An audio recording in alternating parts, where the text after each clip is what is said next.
All right, I'll be repeating the questions. Okay, I'll be whatever you ask the question, I'll be repeating it so that it gets recorded in the audio, because the chat window does not get recorded in the video.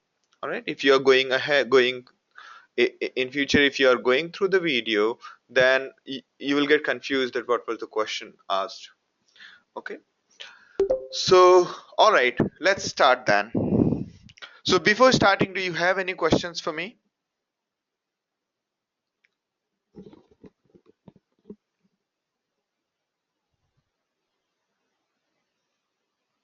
So far, we discussed Hadoop, what is big data, Hadoop, and we also discussed the basics of the basics of yarn. How does yarn behave? And then we had a very cursory look at MapReduce, and we also tried to understand why do existing systems uh, not suffice for bigger data. Okay, so no questions at the moment. Great. Now, either you did not think about it, or you thought about it well and did research. Those are the only two cases when you don't have a question, Seth. All right. So, okay. So what is MapReduce? MapReduce is a programming paradigm, just like SQL is for data churning, normal data churning. MapReduce is a new kind of paradigm which is great for solving humongous data problem. Okay, specifically those problems which are sorting intensive jobs. When you program against MapReduce, you basically provide two programs. One is a mapper and one is a reducer. Okay, when I say two programs, it could be in the form of two functions in a procedural language, in a two functions, or in a object oriented one, it might be two classes implementing a particular function, or in case of binary execution, you might like to provide two separate programs as mapper and reducer. The role of a mapper is take input, whatever, take input from the file and convert the data from the file into key and values.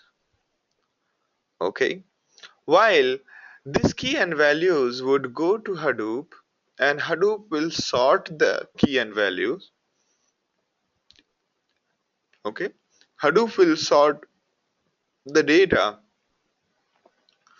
Hadoop will sort the data given by mapper on the basis of key. Okay, and then bring together all the values. Bringing together all the values is optional, and then reducer will take those values and would convert that into would basically convert that into uh, convert multiple values into a single value. Okay, so mapper gives out key values. Hadoop collects all the values given by the mapper. Mapper is your code, remember? Mapper is your code, and Hadoop collects all the values being given out by mapper and then sorts all the values and then runs reducer on those. Okay, we will show you how to convert a complex problem into MapReduce.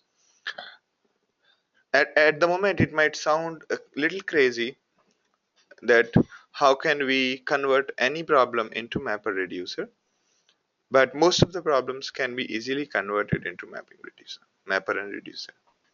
Also, Hadoop, after Google came up with the MR, lots of databases realized that the MR is a good way of handling distributed computing, and therefore systems like MongoDB, Cassandra, and CouchDB all have implemented all of them have implemented the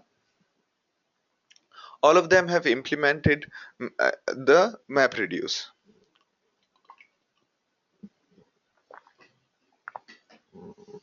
including Spark. Spark also has come up with a similar MapReducer. We will cover it later. Next is mapper and reducer. Both functions, as we talked about, can be written in Java, Shell, Perl, Python, or any other programming language. Okay. All right. Let's take an example of how would your typical word count example look like in mapper reducer. Imagine that you wrote a mapper which basically reads line by line. Oh, is it? Audio is bad.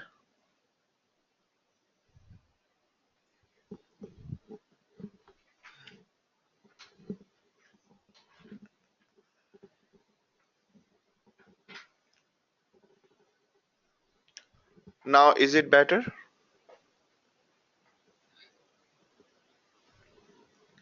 All right.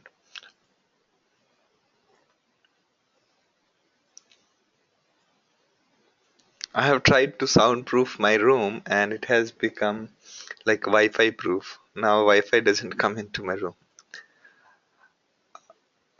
All right. And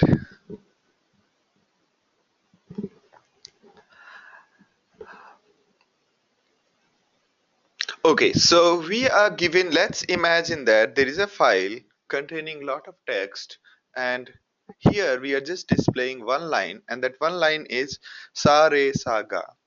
So for each line, your program like map function is going to run. And what is your map function is going to do? It is going to take word from the input, break it by tab and spaces, convert it into word comma one, okay, such that when Hadoop tries to group it, all the words or the values will become an array of ones, okay. And in the reducer, either you do a count or the sum, you will always get the count.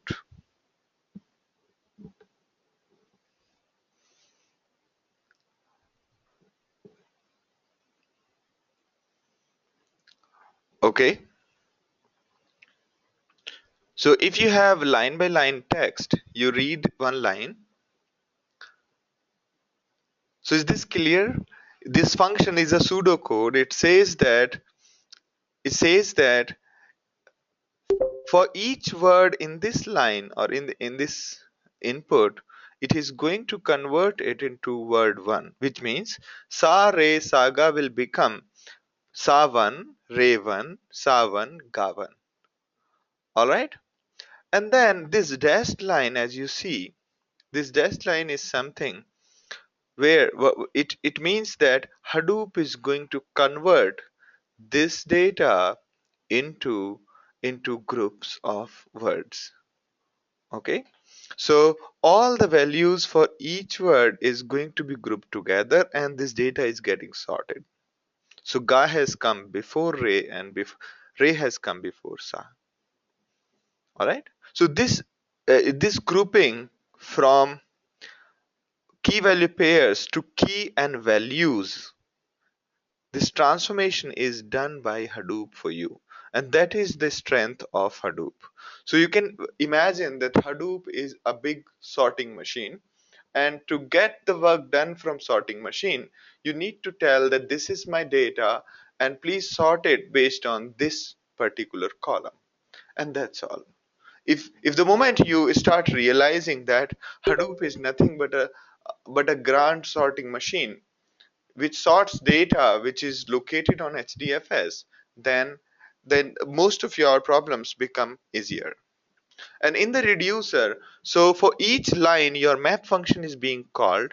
If there are two lines in the input, if there are two lines in the input, the output will of mapper would be similar. So for each line, the map function is going to get called and will convert into this, and reduce function is going to sum it up and will give out this. You can see that for each key and the array of values, your function is returning the summation of the array, which is ga is only 1, ray is only 1, sa is 1 plus 1, which is 2. So is this clear to everyone?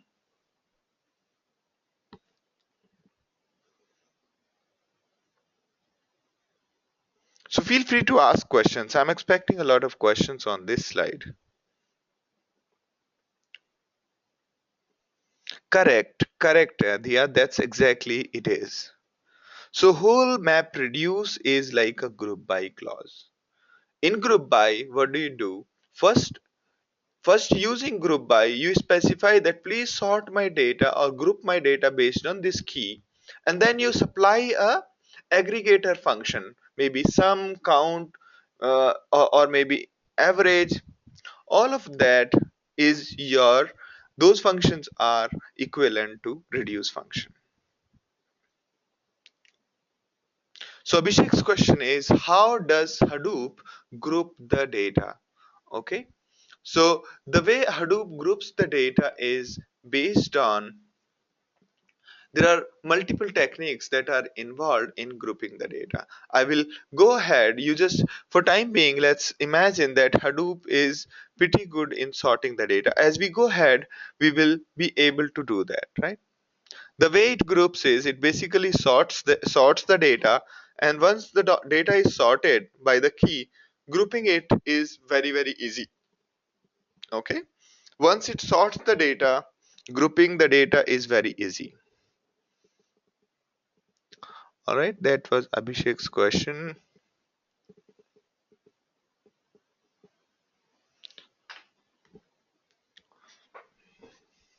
No, it doesn't have ON specifications. No algorithm in the world, if there are n records, the time taken by Hadoop will be n proportional to n into logarithm of n. There is no algorithm in the world which can sort the data in the time which is proportional to number of records. Okay, so what does it mean? If you have, if you are sorting 1 million records, okay, if you are sorting 1 million records and your time taken is say x, okay, for 1 million the time taken by Hadoop is x, then if you have 2 million record, time taken will be 2x into the ratio of logarithm of 1 million and 2 million. Okay,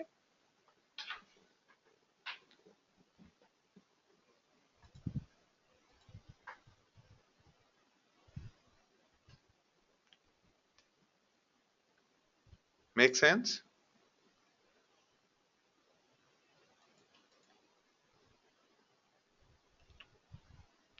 Now that was Abhishek's question. Uh, all right, let me close my emails. All right, let me type out the question. So Abhishek, is was I able to answer your question? So I will go into the more details about grouping the data. First, it sorts the data, and then groups. Okay, sorting detail we will discuss later. Now Vikas's question is, how many maps and reduce tasks?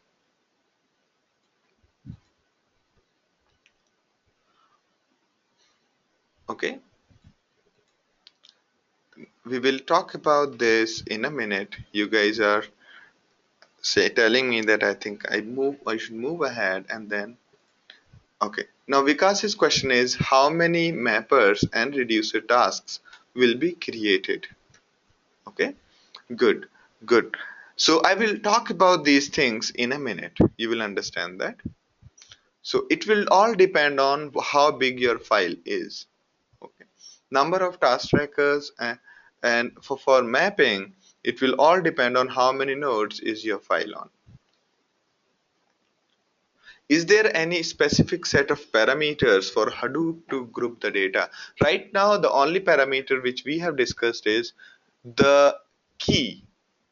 When map is giving out the key and the value, this is the key on base of which Hadoop will sort the data. All right, and group the data. That's the only reason why our map function gave key value, because this is the key on the basis of which the is my voice breaking for all? This is awkward. Hi, is my voice breaking for all or only for Nitin?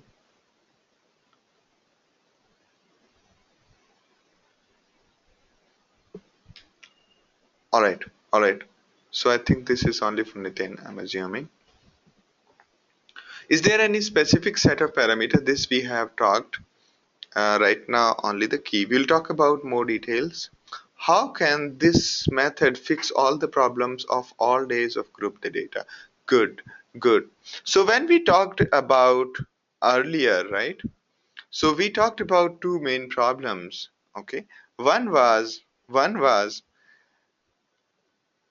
when sorting on multiple machines, we were sending data, right? We were transferring the data, right? And that's one thing which Hadoop solves for you.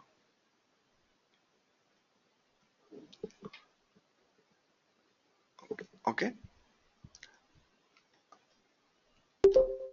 so always what we have tried to do is we have tried to fetch the data, sort it, and try to solve it. Here what we will notice is we give the data, we specify our data in HDFS, we specify our code, and Hadoop takes it from us and runs it on multiple machines simultaneously and gives out the result to us. Okay. Does reduce take care of hashes or hash, or does it handle multidimensional array? I'm coming to assignment task.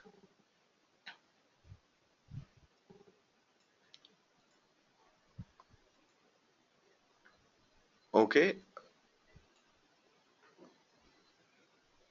Yeah. So just a second. So I am confused. So which one are you talking about? So whenever reduce is handling things, the key is always defined by mapper. Okay, and now reduce can and this value, right? When we talk about key and value, value can be any complex object, not only primitive types like one or two, the way we have seen, but value can be any form. Value can be another matrix. All right.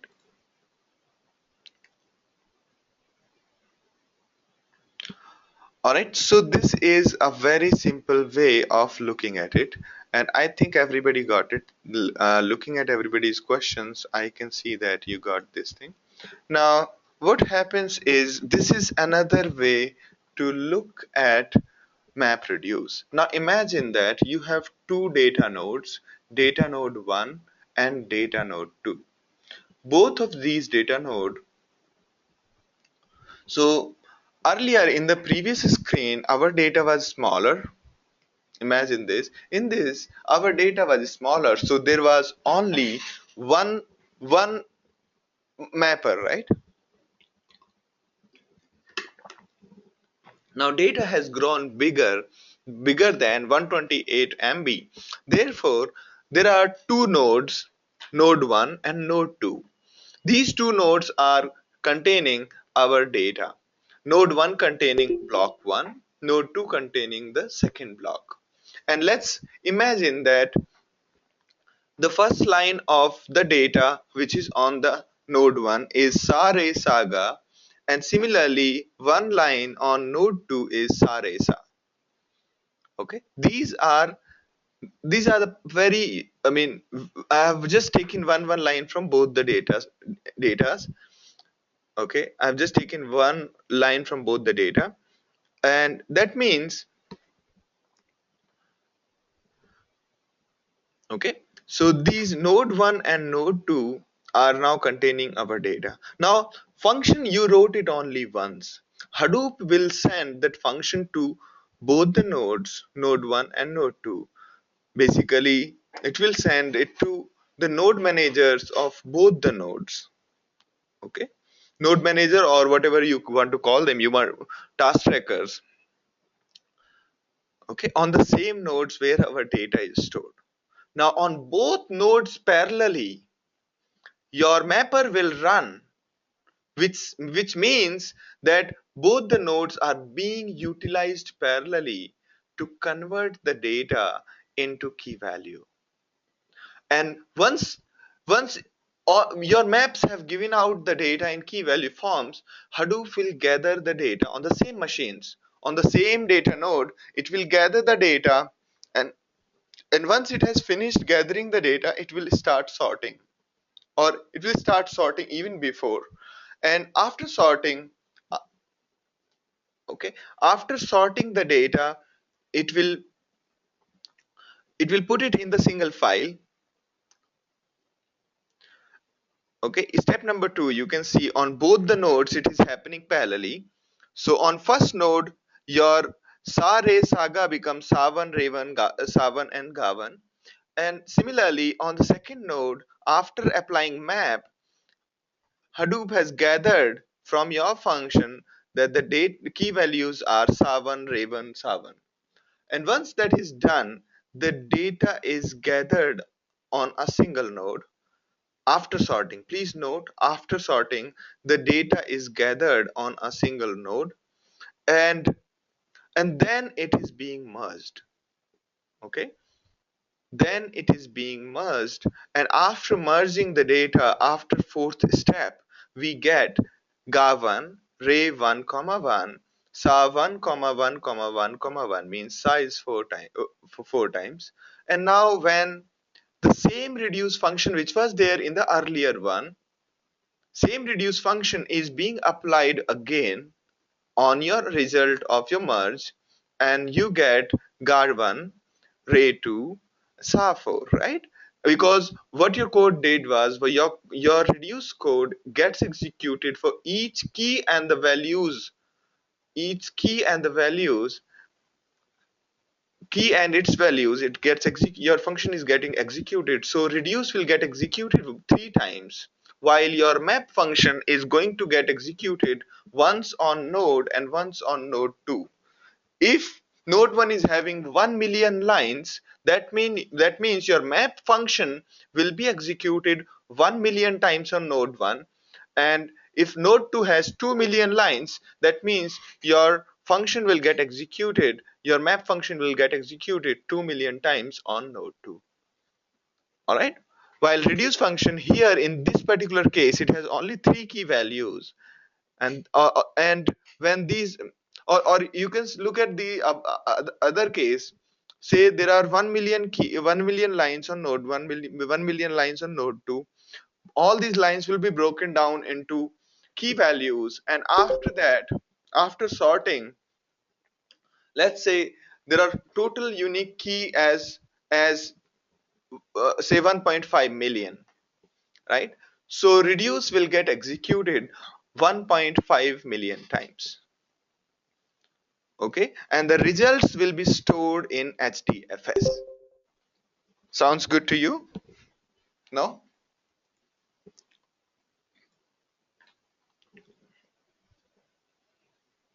So all this, step number 3, step number is all the yeah, all this colored one, sorting merge, is done by Hadoop. That's correct, Amish. Now question from Seth is, on which node merging will be done? Good point. So again, the merging will be done on some other task tracker. Okay, some other task tracker, or maybe one of the machines out of node 1 or node 2, whichever gets free. But generally merging will be done on a node which is other than this. Now your question might be that, what's the point of sorting in step number 2, when the data is going to get merged anyway on the reducer, why can't we just do the sorting while merging? Can anybody answer that question? So what's the point of sorting on each data node? As you can see, after step number 3 on the same node, actually in the step number 2 itself, the data will get sorted.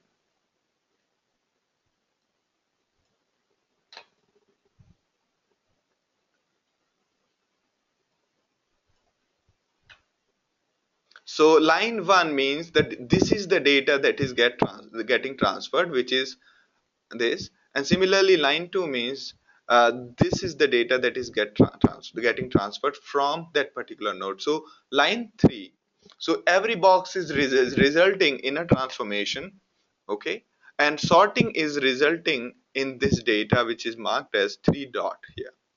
So my question to you is, we are doing sorting on each individual node, and when we are merging, then we might have to do the sorting again, right? Because one key might be existing on another, or say key called apple, say you can see that sa is existing on both sides, ray is also existing on both sides, and so on. So merging again involves a lot of work. So what's the point of sorting when merging is going to be again intensive? Can somebody help me in that?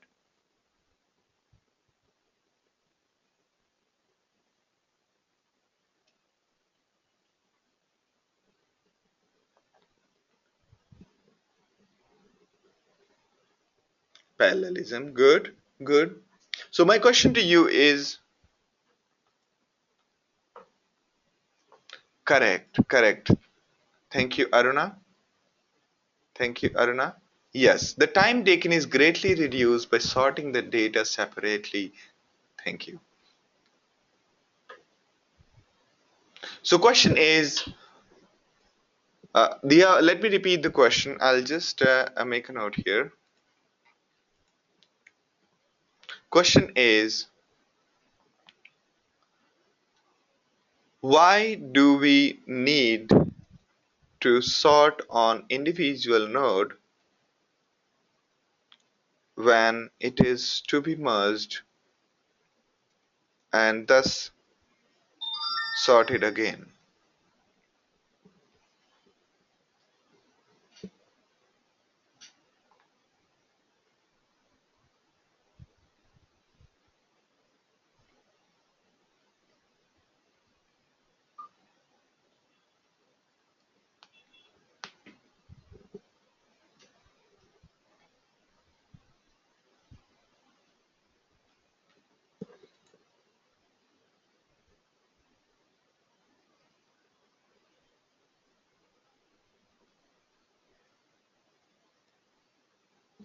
All right. So these are your answers. Okay. Robert says parallelism. The time taken is greatly reduced by data sorting. Perfect. We are doing mini merge in parallel. That's correct.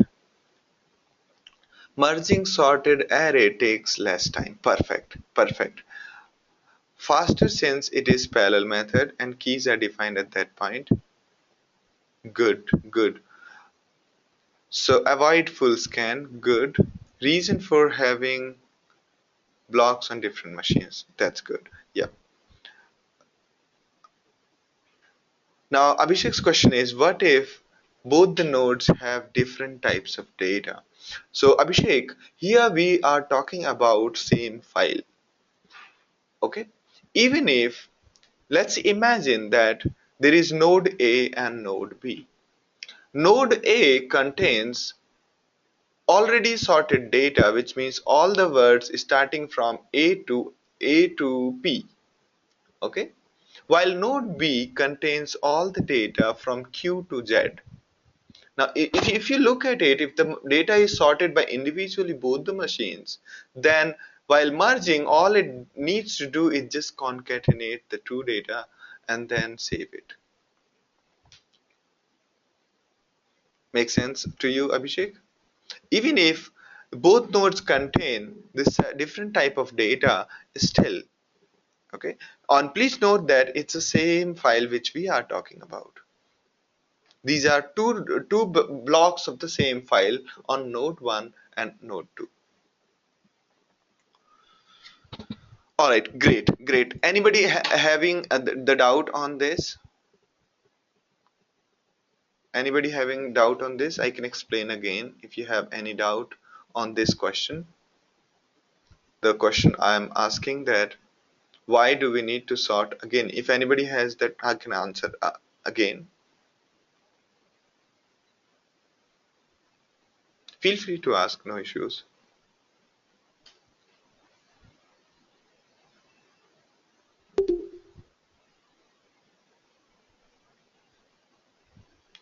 Are all the sorted files merged as one? Yes.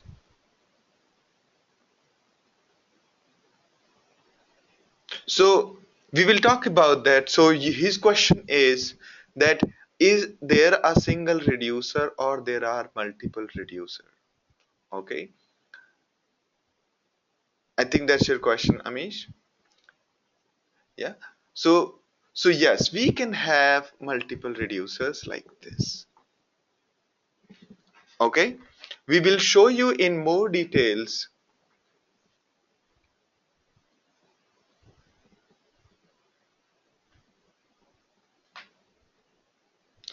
Correct. Thank you, Abhishek. Thank you, Abhishek Verma. In addition to reducing time for merging, sorting might also help if number of keys are too big for node 1 and need to be merged on different machines. Yes, so sorting might help us a lot in lot of scenarios. Okay,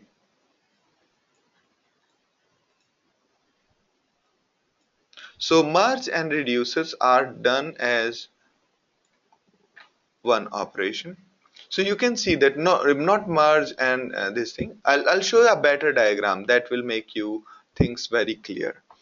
The way it happens is that, okay, so yeah, let me go back to another diagram that will make the life easier for both of us, all of us. Let me just bring, how do I select multiple? Yeah,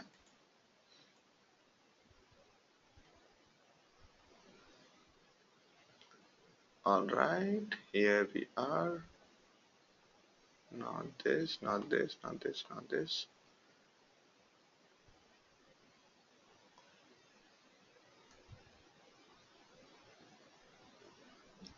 Where is the diagram? Here. All right.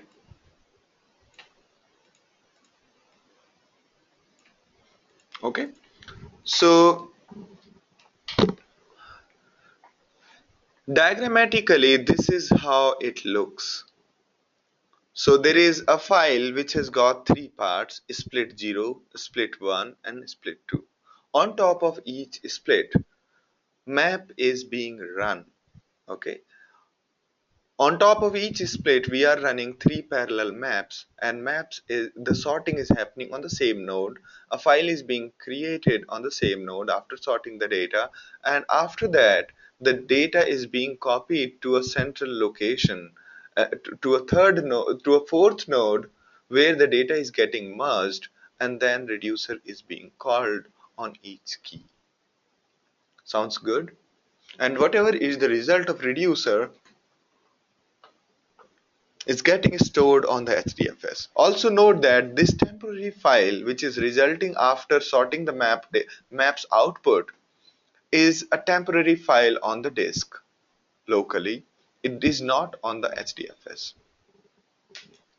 Next is the other way you can visualize map reduces is in this way. So this step of shuffling and merging is better described here. So if you have two reducers, there will be two buckets on each nodes. So there is a node on which the data is existing. We ran the map. Map was giving out key values. Some of the keys started going to one bucket. Some of the keys started going to another bucket, and thereby you have two buckets on each machine. Okay, bucket first and bucket 2. Bucket 1 is taken to the first reducer, bucket 2 is taken to the second reducer. Similarly, on the second node, bucket 1 was taken to the first reducer, bucket 2 was taken to the second reducer. Okay, and this distribution of which key goes to which bucket is dependent on our logic, and this logic should be dependent on the key rather than a random number, so that a particular key, say apple, is existing on all three nodes. Apple should always go either in a bucket or in B bucket. It can never happen that Apple on node 1 went to the first bucket, Apple on node 2 went to the second bucket. That can never happen. All right? Make sense to you? So basically, the data is divided on each node, okay? Based on certain logic. Right now the logic is hash code. If you have heard about Java hash code, what does it do is it converts a string into a number.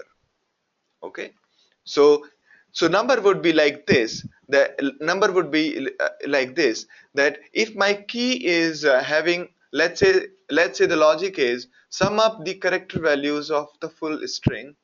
If it is odd, put it in the second bucket. If it is even, put it in the first bucket. Okay, and that same logic will be there on all the maps.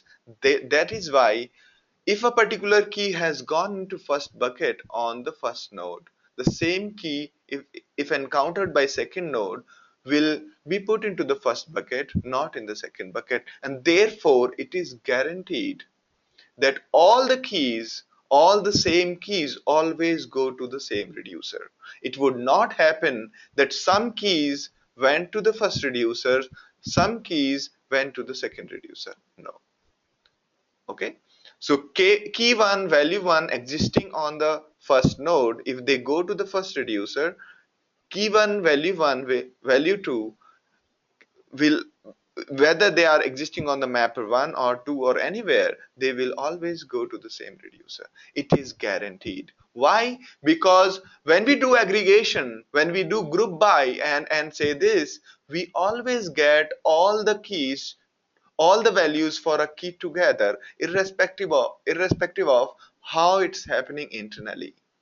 So that's a guarantee provided by Hadoop to the end user. Whenever you are grouping or whenever your reducer is running, your reducer will get all the values for a key together. It will never happen that a single reducer function did not get all the values for a key, no matter where these values existed. Made sense to you, Amish?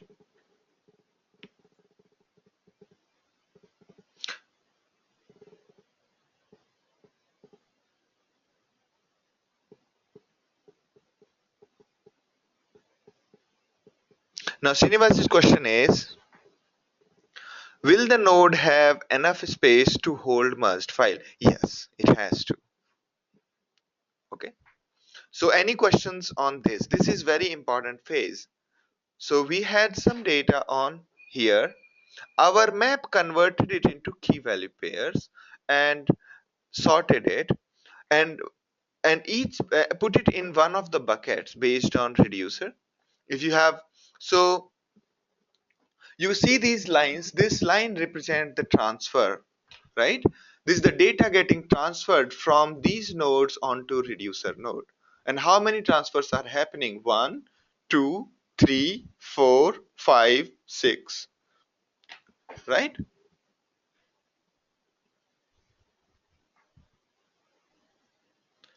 So now question to all of you is that if I have 10 mappers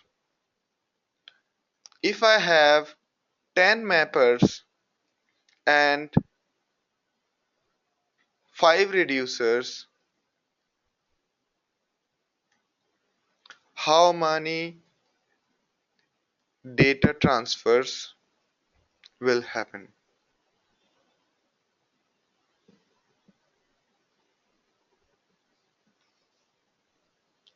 50. Thank you. So as you can see that as number of mappers increase, number of mappers and reducer increase, the transfer increases. Also, you should note that the logic that is getting executed on each individual node is very straightened out. Okay. So if you have more number of mappers, that means your processing is happening parallelly. That means your individual node is not too much loaded. Similarly, when you have so many reducers, your processing is distributed, but but the transfer of the data has increased. Now Amish's question is that yes, thank you Amish. That's another reason. So isn't the data transfer dependent on how many keys you have to sort? Yes, that's also another criteria. But still, total number, even if there is one key generated out of the full map, there will be a transfer, right?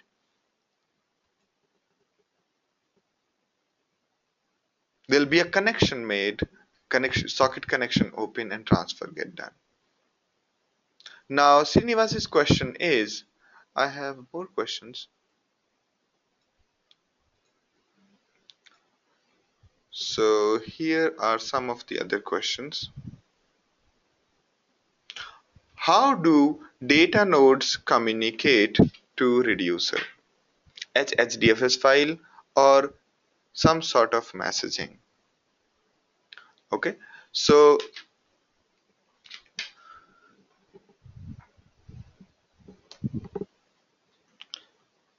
that is correct, Sandhya. You got it right. If there is one key, which means all the mappers will generate only one bucket, and that bucket we can only go to one reducer.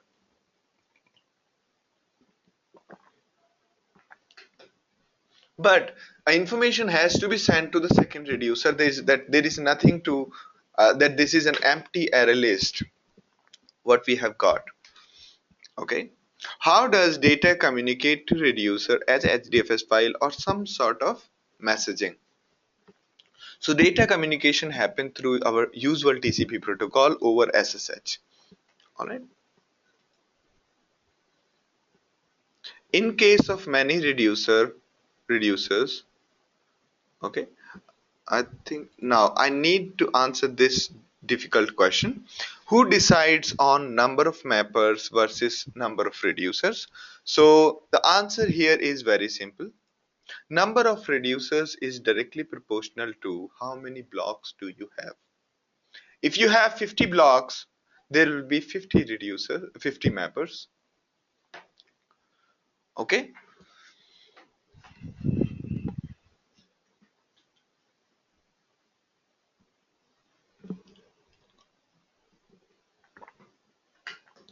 Okay. The question you have asked is cannot be answered with 100% precision right now. I will answer it as we go forward till the end. You keep on reminding me of this question. I'll keep answering your question, and the question's definition will become fine tuned. Right now, right now, you need to understand this. The number of mappers is directly proportional to number of blocks we have right now. If our blocks were spread across to 50 nodes, we will automatically have 50 nodes. That is a call taken by Hadoop. So whenever you are saying to Hadoop, hey, can you execute my map reduce other than these two functions, mapper and reducer, other than these two functions, what we are saying what we are saying to Hadoop that hey, this is the URL of my file which is existing in my HDFS. So I'm telling Hadoop that this is my HDFS file, the name URL of my HDFS file, and this is my mapper logic, and this is my reducer logic, and this is the folder where you need to put all the results. Okay, so input folder, output folder, mapper logic and reducer logic, these are the four things which are mandatory when we ask Hadoop to do things. If we do not provide reducer, then Hadoop will put as groups in the default form. Okay, the no reducer will be run.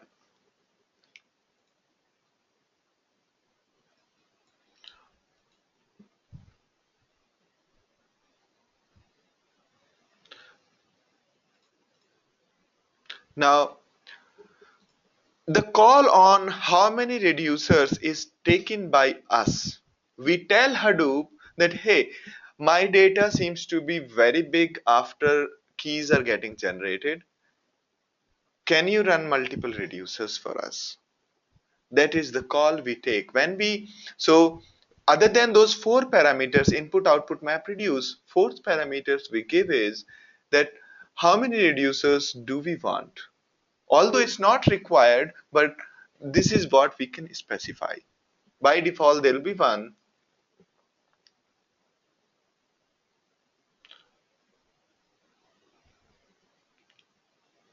Now next question from Dia. In case of many reducers, how are nodes chosen? Good, very good question. So here it's a very difficult to answer, honestly. In case of many reducers, how do nodes on which are executed are chosen?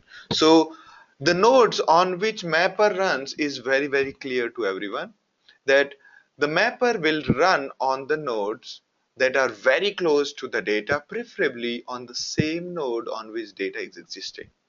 Okay, it will try to execute your mapper function on the same node on which data is existing. Correct?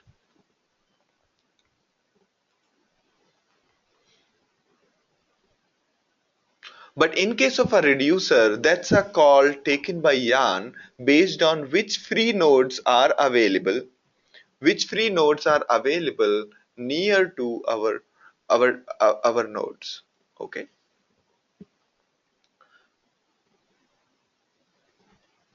So that's another call taken by Hadoop. It tries its best to even bring reducers closer to all the mappers running and get them executed.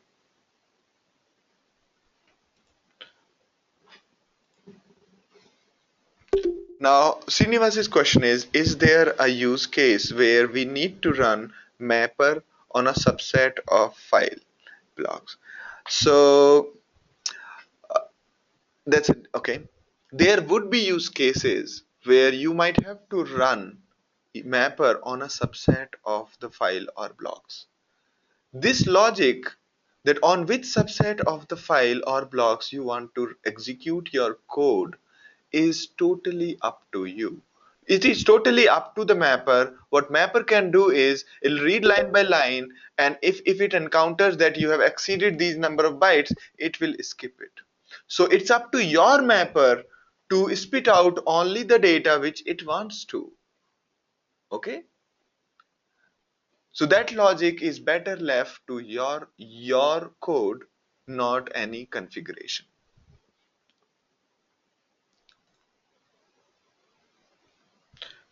Brilliant question. Next question is, doesn't having multiple mapper and reducer make the map reduce time consuming and complex? Okay, that's a sixth question. So it is two-way sword. Okay, if your data is in terabytes and you only want to pick and choose few key values from few data from all these data nodes and then sort it and then generate it. Okay, so here the difficult question is the transfer time from mapper and reducer, is it more than the data which is more time than transferring the data from all the nodes to a particular machine and get it executed. Okay, so it does make life little complex, but that's a map reducer's job, right? That's a job of Hadoop, and it does make a little bit complex, but it solves a lot of problem. First, it executes your map function very close to the data on the same machine. Now, if you have few hundred terabyte data and it is spread across 5,000 machines, then imagine that your code will finish in maybe 5 minutes, because the data transfer is parallel, computing is parallel on all the machines simultaneously, and then the results are aggregated. Okay, so it does make it complex, but if you try to compute in terms of few terabyte data, you will get your answer. But it is definitely not a great idea to run MapReduce when your work can be simply executed by a single machine. Okay, if your single machine can happily finish the task in expected time value, then there is no point in running that on MapReduce. All right. Now, Vikas's question is, if number of task trackers are 4 and map tasks are 50, does it complete 4 and queue others and start only after first set of 4 is finished?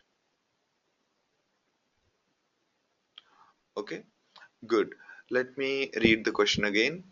So if there are number of task tracker as 4, okay, and map tasks are 50, does it complete 4 and queue others and start only after? Perfect. Yes, that is how it happens. So you have 4 machines and you have so many data blocks here and there. So for every block, it will create a map task, and for every map task, for each in each map task, it basically instantiate your map logic, and under each block it will break the block into line by line, and for each line it will execute your map function. Okay, so basically here what we are talking about is that if there are 4 machines and you have got 50 blocks, so it will first complete running first 4 blocks, then next 4 blocks, and so on. Also, we can specify on the same machine that how many map tasks we can run on the same machines.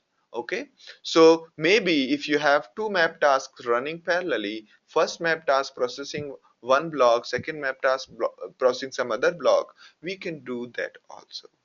That we can configure how many parallel tasks we want to run on a single machines, each machines. Okay, I'll show you those config part also, but that will be a little advanced.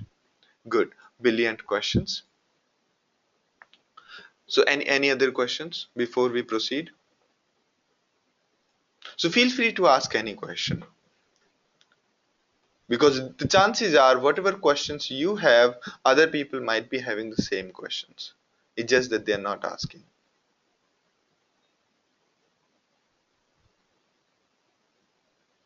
So Vikas, was I able to answer your question? And Abhishek?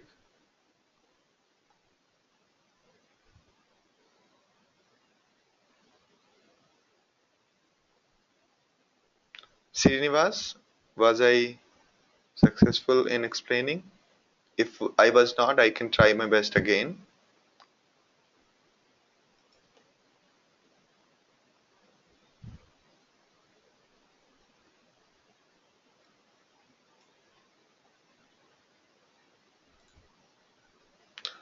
Alright, in the last function, what does it mean by HDFS replication? It simply means that the output of reducer will be kept in a file called part0, and that will go into HDFS and the replication will automatically start. So any data you put into HDFS, it is automatically going to get replicated automatically onto multiple nodes.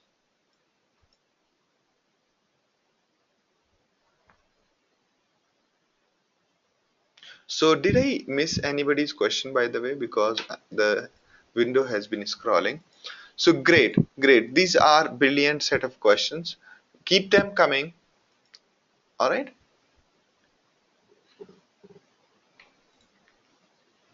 All right. So in other words, we can look at MapReduce as if it's a group by clause. In a typical group by clause, we have select word, select key on which we have grouped the data, select column on which we have grouped the data, comma, aggregate function on other values which are not the key, and then from table group by a particular column name. Okay, if you look at it, what we are trying to do here is, in case of MapReduce, we are essentially in the first set, we are specifying that this is the column on which you need to group, and once grouped, then run this particular reduce. So basically, group by clause is broken down into two phases. First, in which we are grouping the data. Second, in which we are, after grouping the data, for each key, we are merging the data. All right.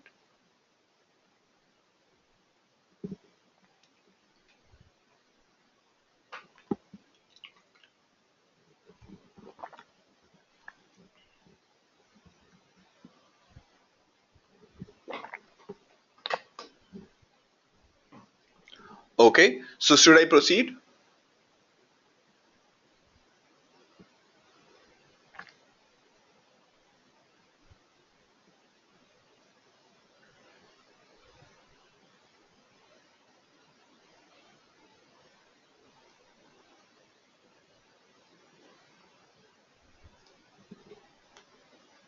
Great. Now let me give you few more. So here, what we try to do so far is give you a word count example. Okay, give you a word count example in which we did a very simple thing. Now here are few more complex questions for you, and we will discuss it again tomorrow possibly. Okay,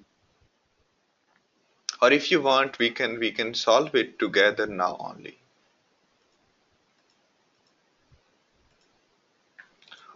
All right,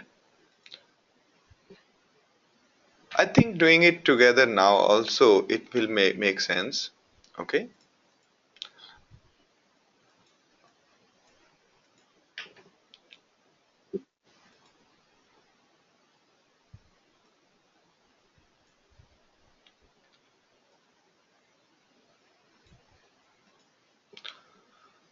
all right, so a little more complex example if you want to see about our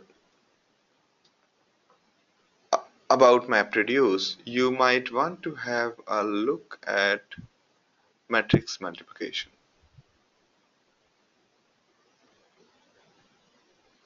So here I have tried to multiply a matrix. Okay, the way I have represented matrix as row and column and value, instead of typical way I'm saying I, j and some value, I and I1, j1 and some value. Okay, row, column and value in each row, and that's how. So I've tried to demonstrate here by using this small Python code that how do you essentially write the do the matrix multiplication using MapReduce. All right. So if you are interested in little more details, you can have a look here. Now, going back to our discussion. So, all right, you will have to answer in your own words, even if we solve it now. Okay, these are subjective questions in the LMS. You will have to answer in your own words again, and try to write the pseudocode for it. Okay, sounds good.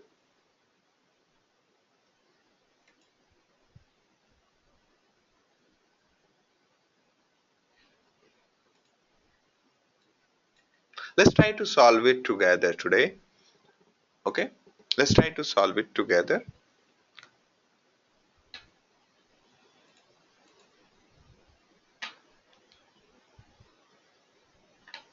All right,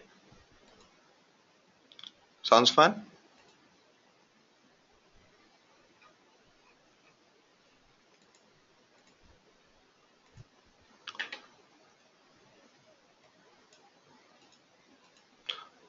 Okay, so here is the list of questions which we are going to discuss. First is, think about it for now, and then we'll discuss few more things, and then we'll come back to the questions. Okay, first question is, if you just have to compute the frequencies of letters, do you require MapReduce?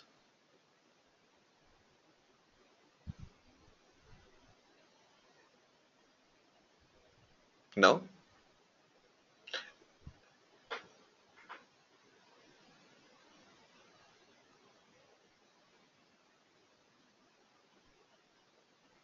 Are you able to hear me?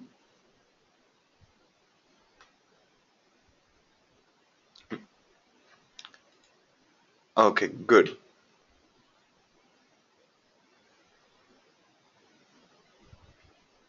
All right. Vikas's question is, some noise is coming.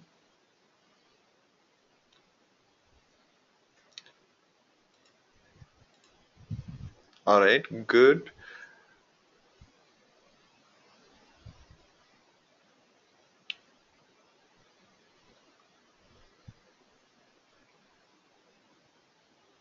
Good. Now, Vikas's question point is,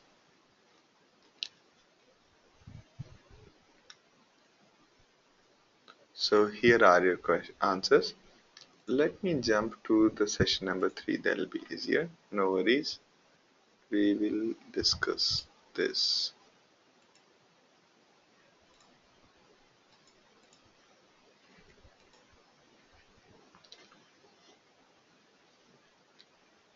Okay. So Vikas is saying that if it is a very big file, yes. And Amisha is saying that it depends on the size. Depends on the size.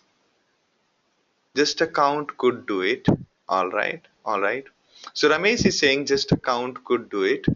And it depends on volume. If the file is very large, MapReduce will help. And depending on the size, good. So almost everybody has answered depending on the size. So let me ask you, so you have very politically avoided the question by saying depending on the size. And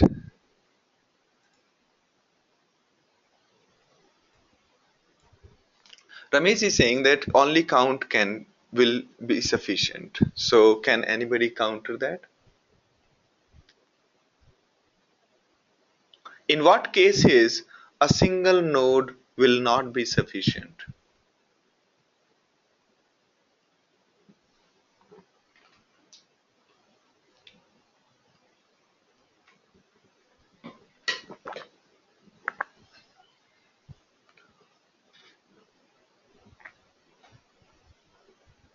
Anyone?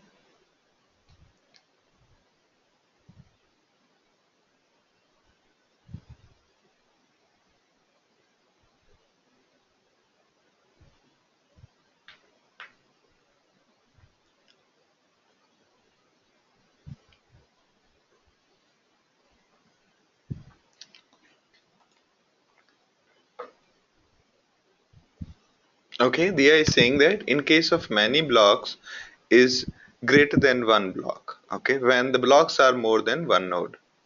Okay,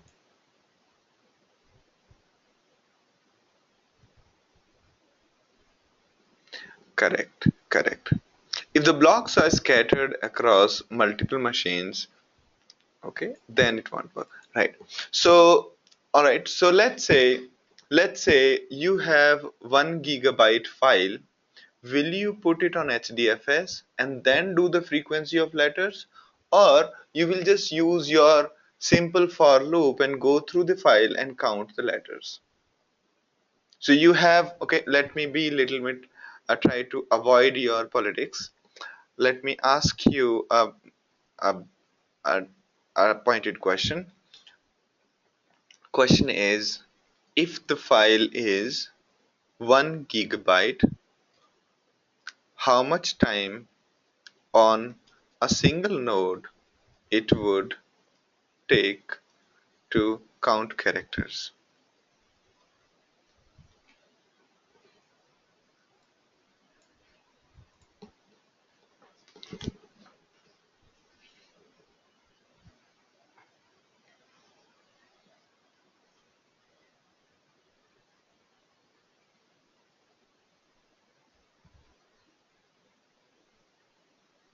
Not really.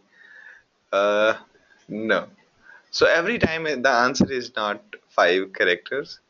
We are talking about 1 GB here. Okay. And counting characters is very, very simple. And basically, you just have to keep track of 26 numbers, right? So there is no computation involved as such in counting characters, right?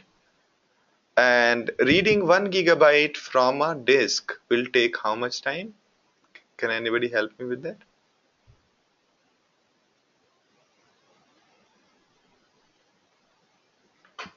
That's correct, Ramesh. It will take around 5 seconds.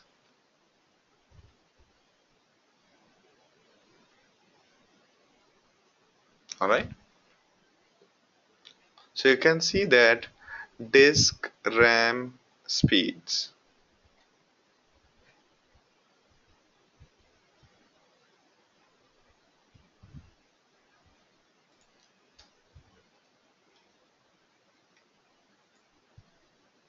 Here, the latency that every programmer needs to know is this one. I like this website. It basically says that these are the numbers. Now you can see here, are you able to see my screen? In this, it says clearly the disk seek takes around, reading 1 MB from disk takes this much of time. 1 MB take 20 milliseconds. Okay,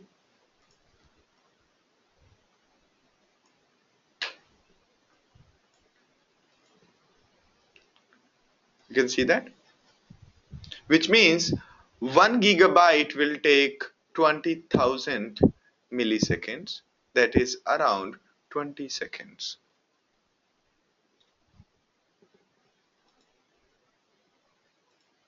right?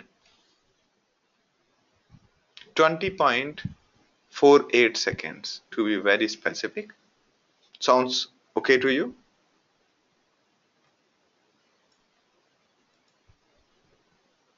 This we are talking about SATA hard disk here, I think. While 20 times faster, SSD is 20 times faster, and memory is 80 times faster. RAM is 80 times faster. Okay. So for 1 GB, it will take around 20 seconds because the computation is not going to take much time. Neither we have memory constraint.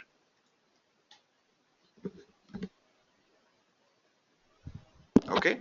Now, if my file is say 10 terabyte, then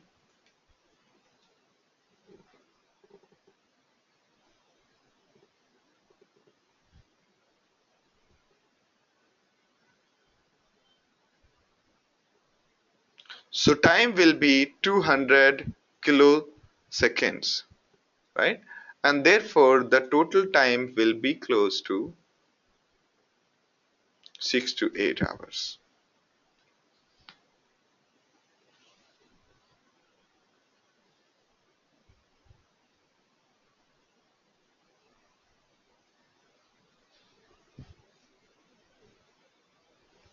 All right.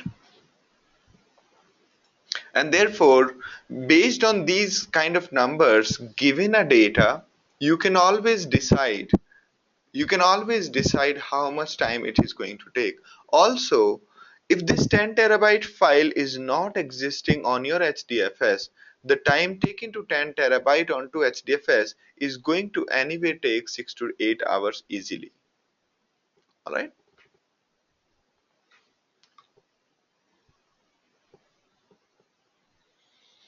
Make sense to you?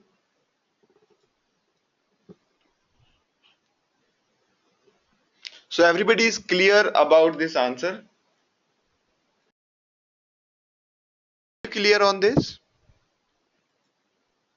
When to switch between the two? So the generally people have realized that if it is close to 15 gigabyte of data, you should you should do it using Hadoop.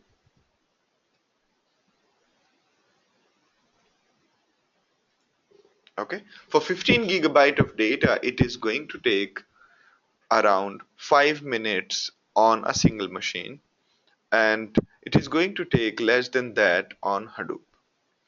That 15 gigabyte data, 14 or 15 gigabyte of data is something which is a boundary for both things. All right.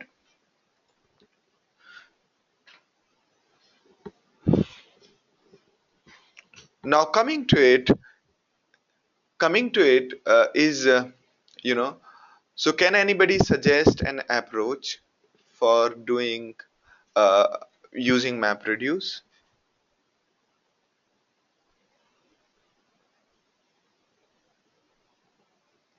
Can you suggest an approach in the first case here and the second case?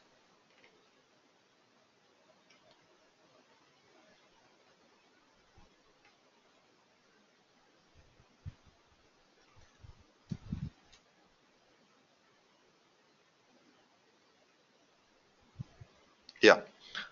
So if you have a file of 1 gigabyte, how are you going to compute? How are you going to count the characters if it's just 1 gigabyte? So Amish, the splitting of file will automatically happen as soon as you move the data into HDFS. That will anyway happen automatically. If that is a confusion.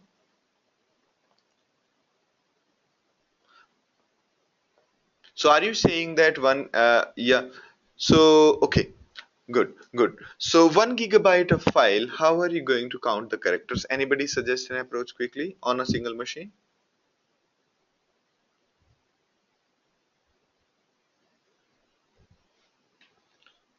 On a single machine, the approach is creating an integer array of 26 size, scan the text character by character, and increase A0 for A and A25 for Z and others in between. Sounds reasonable, Amish? Because you don't require a hash map kind of thing because here there are only 26 characters. Had it been like a big list of dictionary, then we would create a dictionary or a hash map.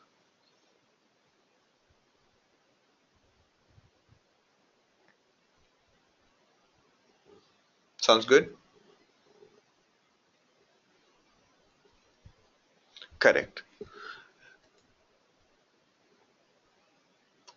All right. Now with MR, and this approach will not be great because although the memory RAM is not a limitation, CPU might become a bottleneck, but mostly network or disk IOs will be the bottleneck in case the data becomes big. Okay. Now, if we are going to do MR, what are we going to write in map and what are we going to write in reduce? Anybody? What are we going to write in map if we are doing it using MR? I mean, MR means map reduce. If we are writing map reduce way, what logic are we going to write in map? So, what does your map function receive? Your map function will receive one line at a time from the text file, and your map function has to do something with this line. Okay. Also, your one map function cannot communicate with another map function.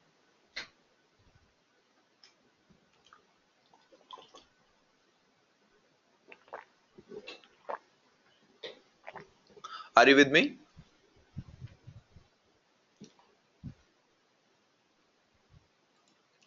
So, question is, how would you how would you count the letters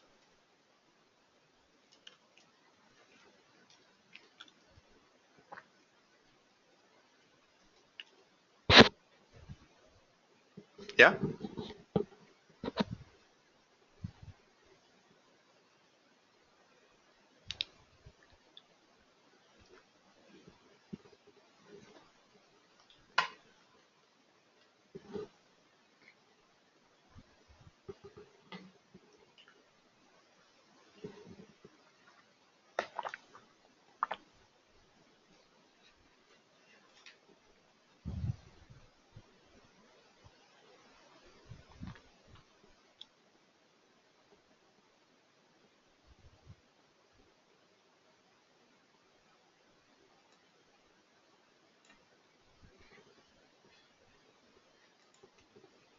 So here are your answers.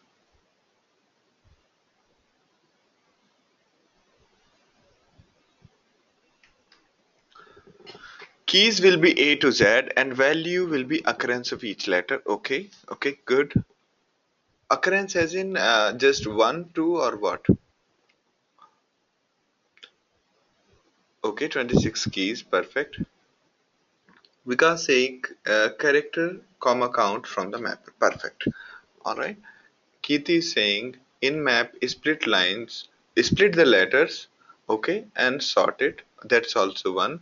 And then what do we give out, Kirti, as key and the value? Because your map function has to give out key and the value, right? Because same letters would be existing on another node, and then it has to, your reduce function might be have to aggregate these. Okay, so Lingley is saying that first, splitting the data into different data nodes. Assume that it's already done. Okay, let's assume it is already done, and after that, mapping data to identify letters. Okay, shuffling and sorting will be done. So mapping data here, this is what I'm looking for. So what is the key and the value you are going to give? All right. Sorting the data, yes. So this job will be done by Hadoop for you. You do not have to do anything. Okay. Sorting shuffling will be done if you specify a correct one. So probably you're also saying that key should be the character and value should be one or something. Yes. Okay. Good. Good. So almost everybody got it. The answer is that good.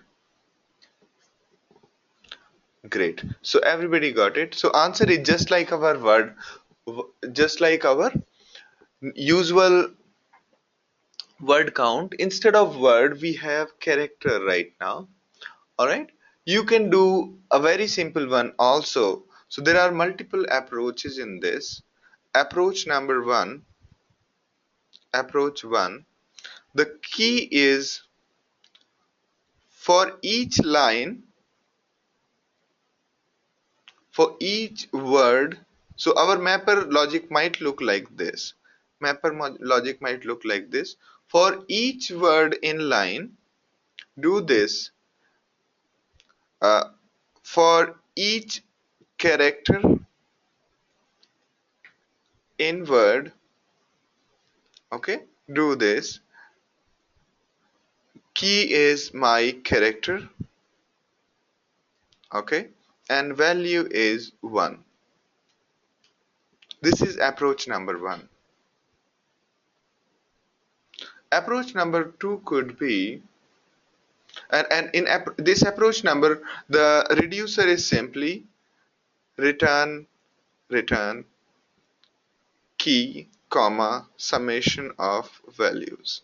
If reducer is, so your function mapper is always given a line and it returns, it it basically gives out these two. Okay, let me just write it in. Give out key as character and value as one. So this is clear, right? This pseudocode which I am trying to write as plain English. So this is your function from here to here.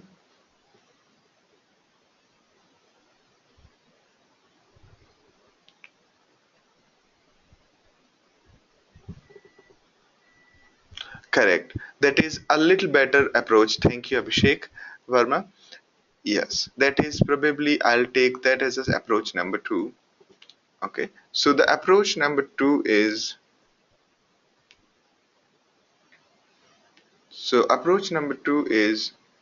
the map says for each character in the line, increment AI for each ith character.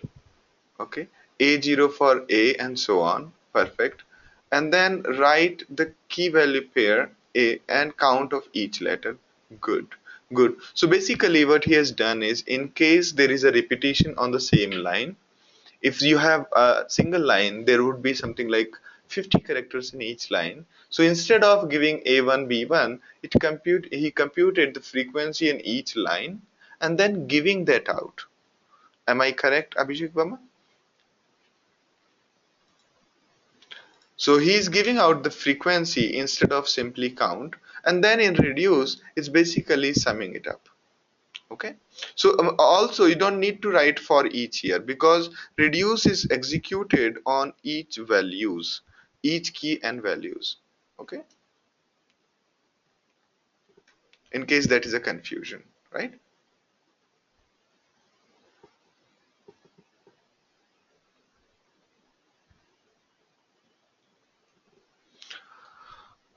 All right. So sounds good to you, these two approaches? The map gets so if you look at these functions, your mapper function is getting executed for each line. That's what you're getting in the argument. And the return function is getting, so this is also a function return. I'm writing like very pseudocode, okay? But here the focus is on input and output. What is it that your function is getting in, and what is it giving out? Okay?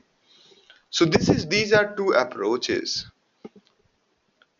Now, do you see any problem in this approach?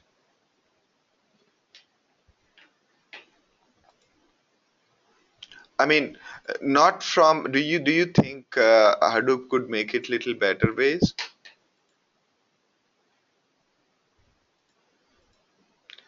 I mean, if you think about it, ideally here, if you look at this, mapper is going to here the mapper is going to give so much of data. So line 1 contains some A, line 2 contains some A, and so on. So all of this output will not be aggregated together on each mapper node. Okay, it will be, all these key values are collected, that's all, no aggregation happened, just sorting will happen on each node, and then will be transmitted to the reducer node for for the further combining, right?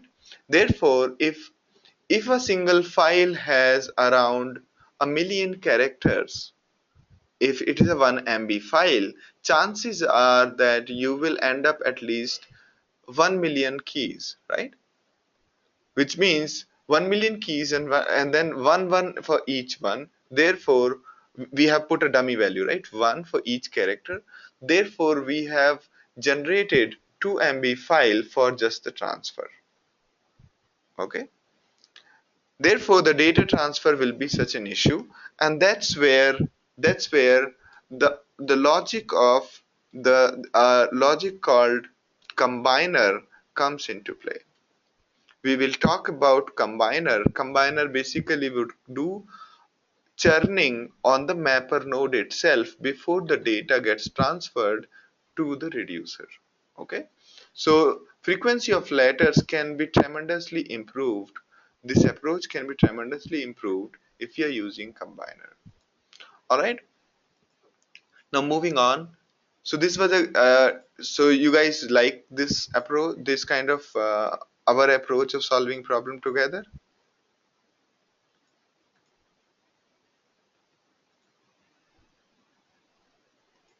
Great, great.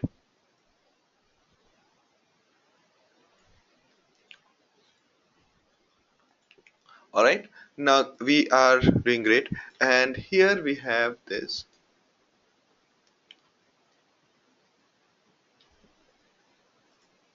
Great, I'm happy. It's on. It's starting to make sense now. A little difficult question. So this is a question people keep on asking in interviews, that find the anagram in text, find the anagram in text. And an anagram is basically a different arrangement of letters in a word, right? So what does it mean? So if you can look at this string, look at this string. Here, cat, act, and tack. These are anagrams. Basically, these are different arrangements of three letters C, A, and T. Okay? So cat and act are anagram of each other, act and tack are anagrams of each other, and all these three are also anagram of each other. So we have to bring together all the anagrams. So what is it? What key should we choose such that when we group by that key, all the anagrams of a word come together? Okay? Or let me ask you in another way, what would be something that is common to all the anagram of a word? hmm Vikas says sort the letters of the word. Is that what you meant? If you convert the word into array and then sort it. Okay. Anybody else?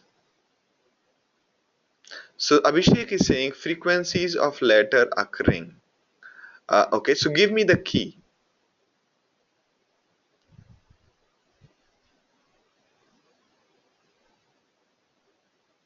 So do you mean to say, Abhishek, that let me say question number two. Question number two. Approach one from Vikas is key. In case of a mapper function, key will be key will be sort the letters in a word.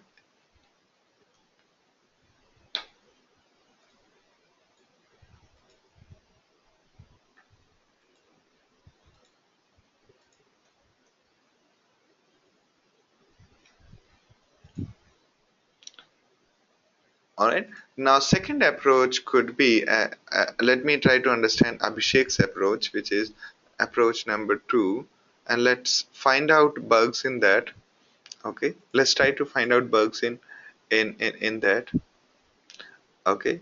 So frequency of characters occurring. Okay. What does it mean? Does it mean that we say in case of let's say our word is if our word is say cat, so the key is going to be what? What is key for?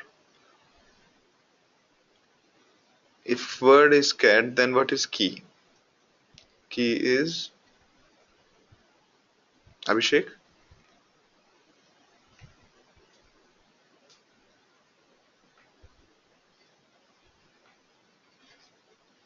Correct. So Abhishek Verma is also of the same opinion. So Abhishek, what will be the key for the word called cat?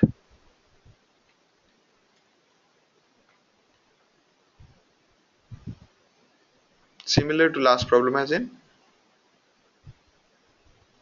So what we are trying to do is we are trying to bring all the so cat act and tack, cat act and tack should group together, and imagine that this text is going to be some terabytes data. Okay, and we want to bring the anagrams together. Anagrams is twisted letters, and can we utilize our MapReduce paradigm to do this? And MapReduce paradigm is nothing but you define a key. for something, and it will bring all the values for that key together.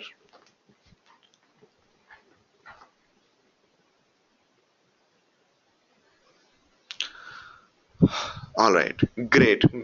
So, all right, so probably this is the approach you all are talking about. So, if we have the cat act in tic-tac-toe, so the mapper forms the key by sorting the characters and the value will be actual word. Now you can see that the will become EHT.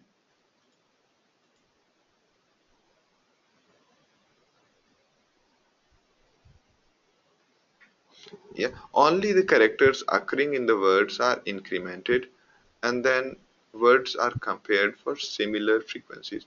Only the characters occurring in the word are incremented and then compared.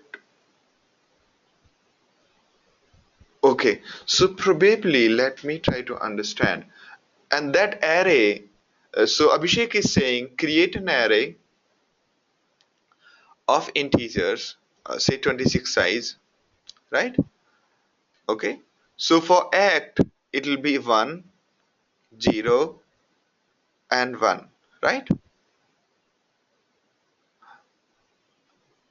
And then 0, 0, 0, 0, 0, and so on. For t, it will mark as 1, and then t, u, v, w, x, y, z. That's what you're saying?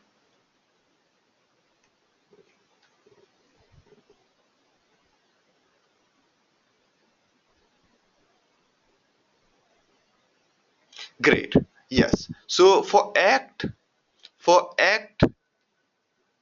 tag, and cat, the sequence will be similar. Perfect. Perfect. Right? The only thing is our string, let's say we represent it as a string, then then the string is going to be a little bigger, but this is a great approach. Why? Because it is different from what people usually do. Okay. So basically what he has done is he has created an a kind of an array like this. So if A is occurring twice, what he's going to do is mark, let's say it was double A, double C, double like this. So he'll mark it like 2 and then he'll create this. Okay. So that's also a good approach. Okay. So do you find any flaws in this approach? I'm asking others.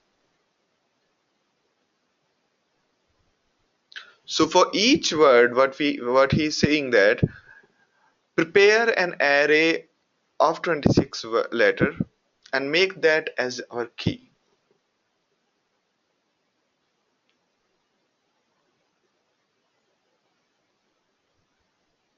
So this is going to be the key.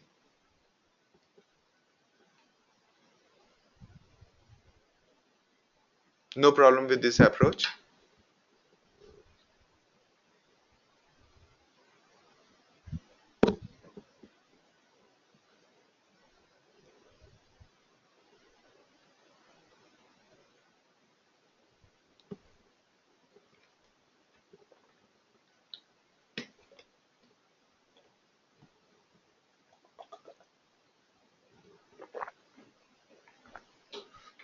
So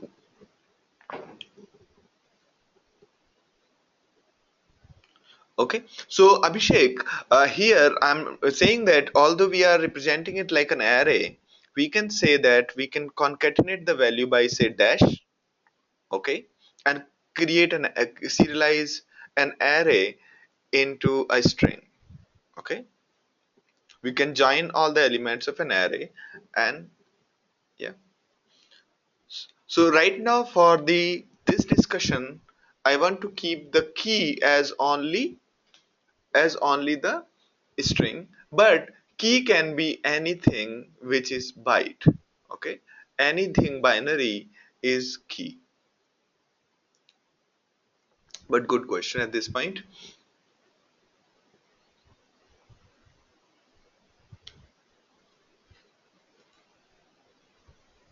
Yeah.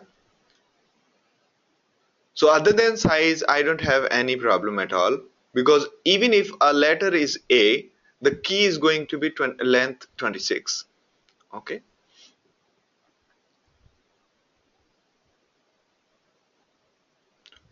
good, good. So that's also a good approach. Other than that, I mean, my only problem is that it is going to be a little slower because your keys are going to be bigger. If the keys are bigger, Hadoop while sorting for each key comparison, it is going to take a little more time while sorting. Maybe 2x times,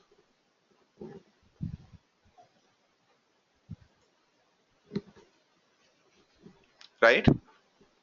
So Abhishek, do you see the difference?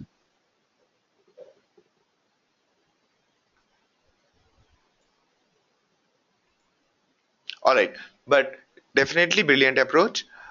Good.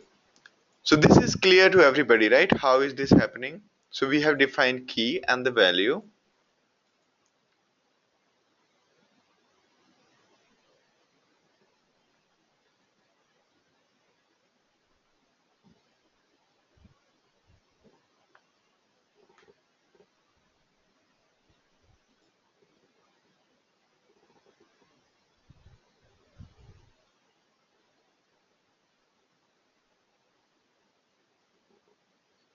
Great.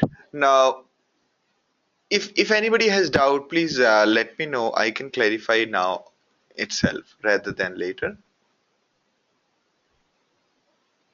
So as you can see that the for CAT, the order of the letters is A. Alphabetically, A comes before C. Therefore, we have brought A before, and then C, then T, and so on. Okay. And for ACT, the sequence is similar, and text, the sequence will be same. Not similar, same. And what this line is represented by, what will Hadoop do with these key values?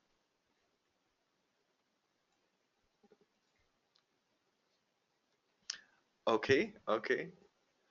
So define key as sum of the positions of the letters. I got it. Let me counter this.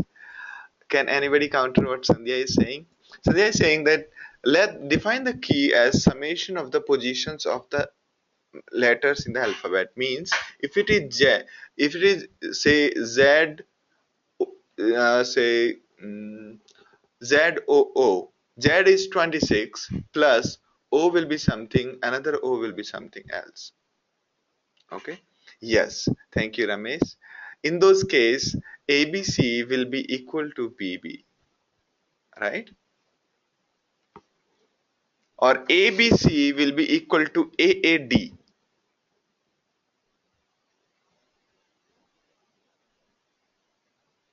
No, ABC will not be equal to BB actually, but ABC will be equal to AAD. Similarly, it can also be equal to BBB. ABC can also be equal to BBB. Sounds sensible, Sandhya? Yes, yes. So basically, what Sandhya is talking about, that we generate some sort of a hash code such that it is different, unique. It is same for all values. Okay.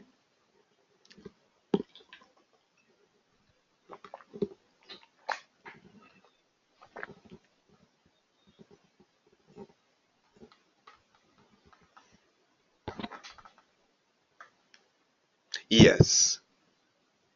We can also try 2 to the power of the alphabet number, but then the number will become pretty big. Okay. Or we can say that, yeah,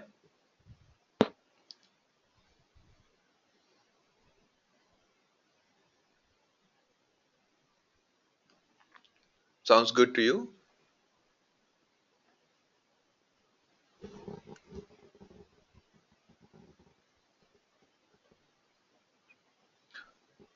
All right.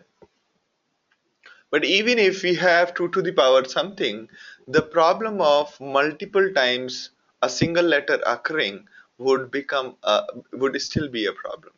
2 to the power, what we are talking about is byte array. Inside it, every 2 to the power is represented like a toggle of the byte, a bit, and internally it's going to be a difficult scenario.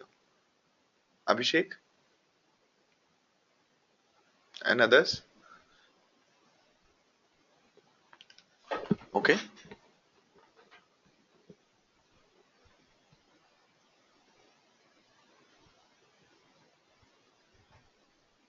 Nitin's question is key can be a hash code of this string will be same for, yeah.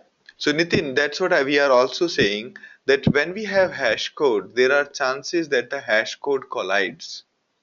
Okay. Most of the hash tables are designed such that even if there is a collision, they call equals and resolve the collision. Okay. Here, here it'll be overwritten and all the values which have same hash code will be brought together.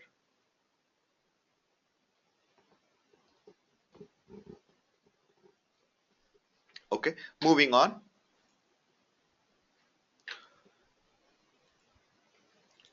Now here is a very simple question to all of you. There is a file that contains the DNA sequence of people.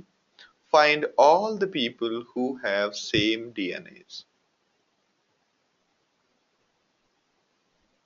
Input is user 1 ACGT, user 2 some DNA, user 3 some DNA, and so on.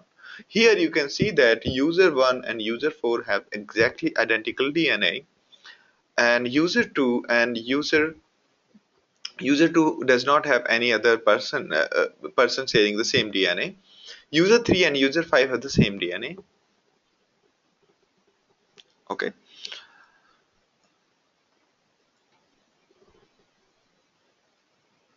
great. So key can be DNA and value can be the user.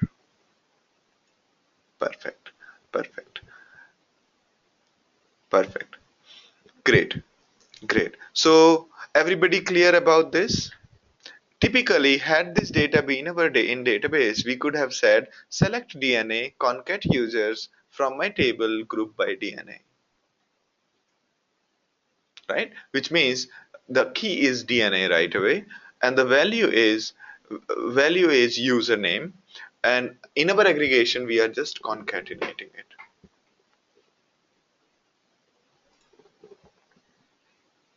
Yeah, everybody clear about this? Now is the difficult question to all of you. There is a file that contains DNA sequence of the people.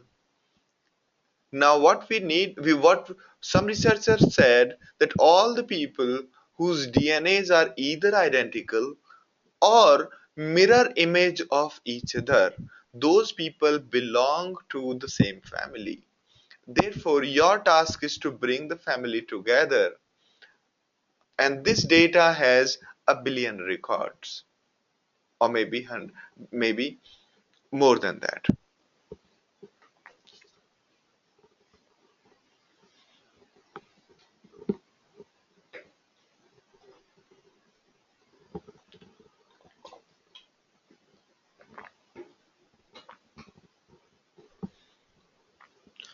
So if you have user 1 and then DNA, user 2, then DNA, and so on, user 1, user 2, and user 4, if you see, user 1 has DNA ACGT and user 2 has TGCA.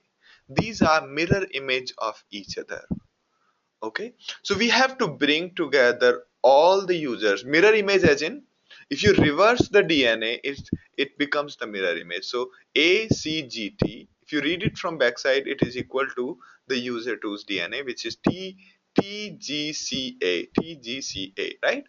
So we have to bring user 1, user 2, user 4, and all other users who have either the, I mean, same DNA or the mirror of the DNA? What will you do in this?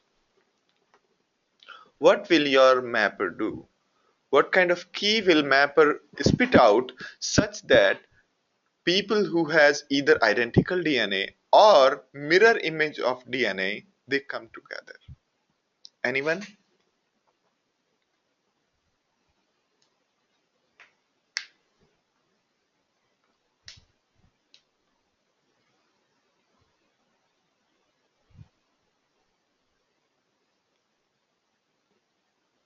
Okay, I'll take a break for 10 minutes. Okay, 10 minutes break. Think about this question. Okay, back by 10:31 p.m. IST.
All right, so I'm back.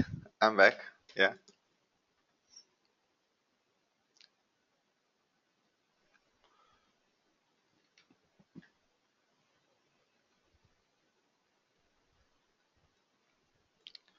So,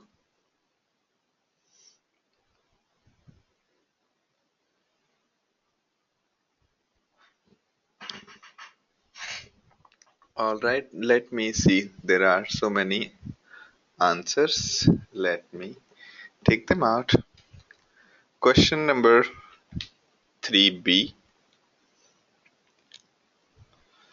All right, let me go through this.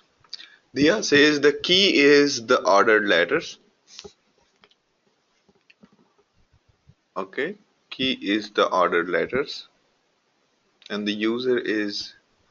In this case, what will happen here is that ACGT and AGCT both will come together.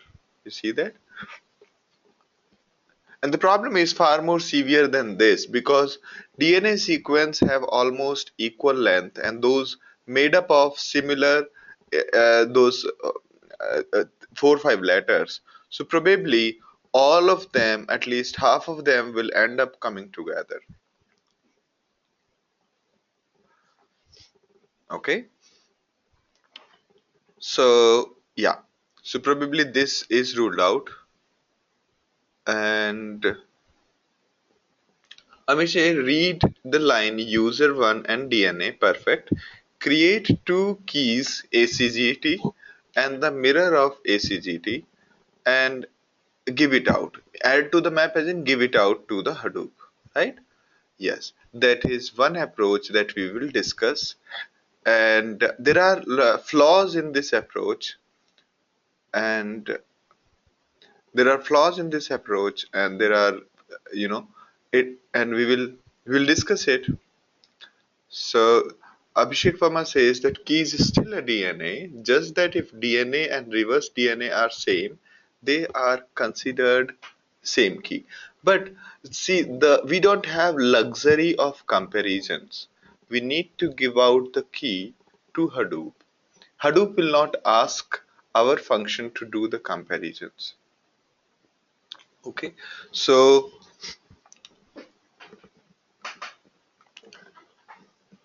all right, so we need to give a key such that it becomes equal.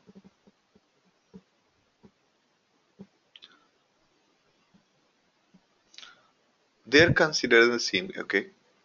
Amish is saying on the next sheet, see if you have okay continuation to otherwise. Okay. So Amish, here the job of bringing them together is so let me read both. Read the line of the user ID DNA, create two key ACGT and the mirror, and then add it to okay.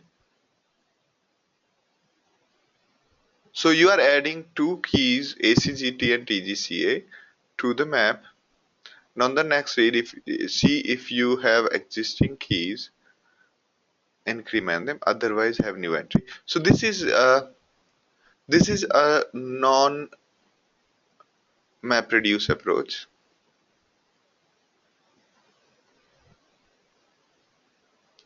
Mapper spits out ACGT user and user 4. No. So see, our mapper does not have a luxury of scanning through the data. Okay, our map function will be executed on each line. So at one time, only one line is available to your map function. And on that basis, it has to give key and the value. Okay. Therefore, such kind of a logic is very, very difficult and breaks all the ideas behind MapReduce.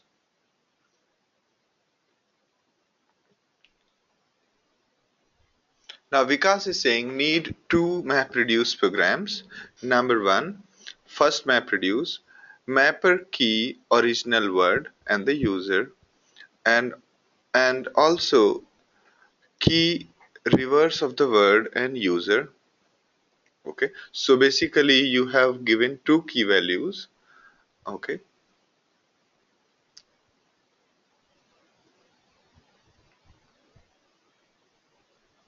okay, okay, okay. So let me reformat his code. Let me reformat his code. So, okay. So first map reduces this one, and then we have mapper key original word user, and also this. Okay. So this is one way. Where is the mapper to? Okay. So what he is saying, mirror it and do things like this. So the output of his in the reduce one, the reducer one will be giving out this.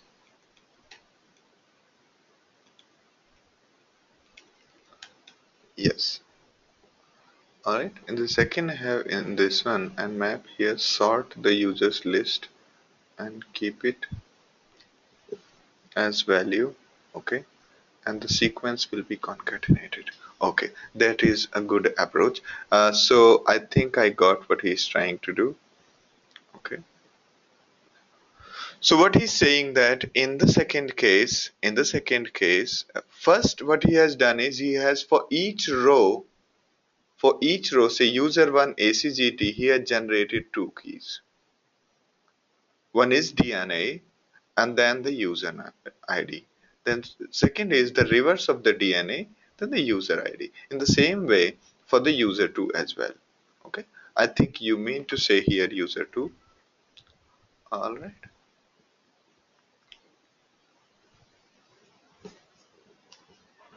Okay. So this is one approach. And to me, it looks like okay. Do you see any problem with this approach?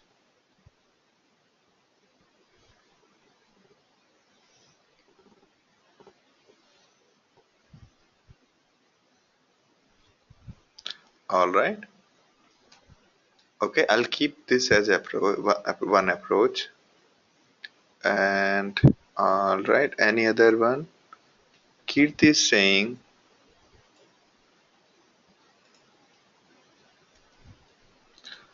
this is Kirti's solution. It says split the DNA and the user, store the keys as DNA, rearrange the keys by ascending order of the letter, sort the keys and then find the frequency. No, that one will break because 6 and A will have the same key, right? User 1 and user 6 will have the same key. Similar is the case with the other ones also. There'll be lot of, if you rearrange them, then there'll be lot of keys which mean the same.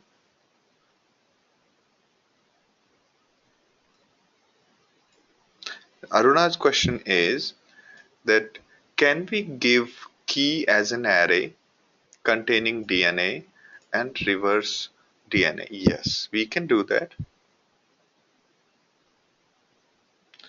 So, but we have to give a string. Our mapper has to give out at the end of it one string representing the keys.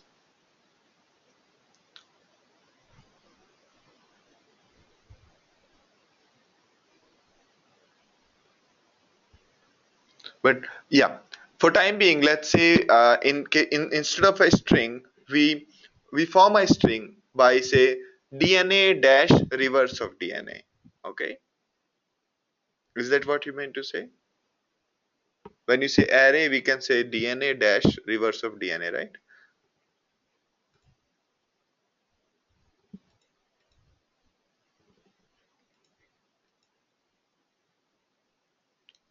Kirti, Aruna. I think this was Aruna. Yeah.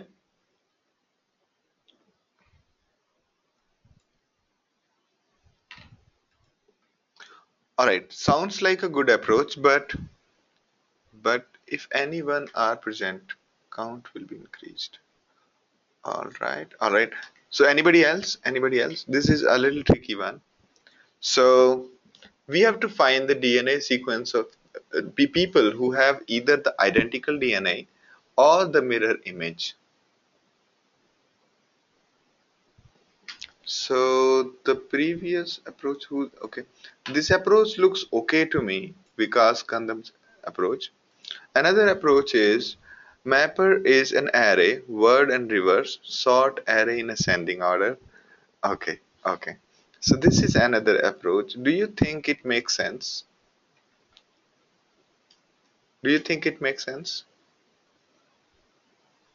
This is another approach. And mapper says that, okay, it prepares a key, it prepares an array of word and reverse word, and then sort that array in descending order, and then key becomes first word from the sorted list, array or the user, and then gives out. Yeah. Do you think it makes sense?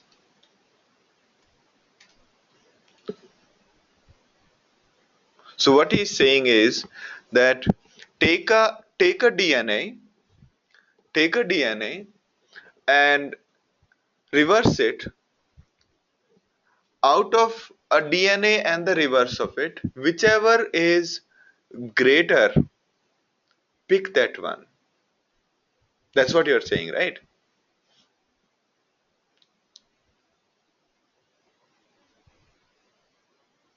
So, do others think that this is the right approach? So, what he's saying that, let's say for these people, let me try to explain his approach. Okay. So, for user one, the key is going to be smaller of, or let's say bigger. Let me just stick to his approach. Bigger of ACGT, and reverse of this one is TGCA, and that is going to be, what is it going to be? So key is essentially, that is meaning the key is TGCA, right? Are you with me? Are you guys with me? So what he's suggesting, pick one of the two which is bigger, okay, and therefore if you see as per him, in this case what will be the key? Anyone?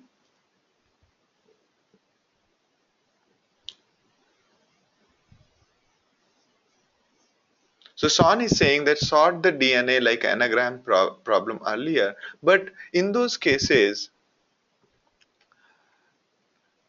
as I told you earlier, the user 6 AGCT and TGCA, they will both have the same key, right?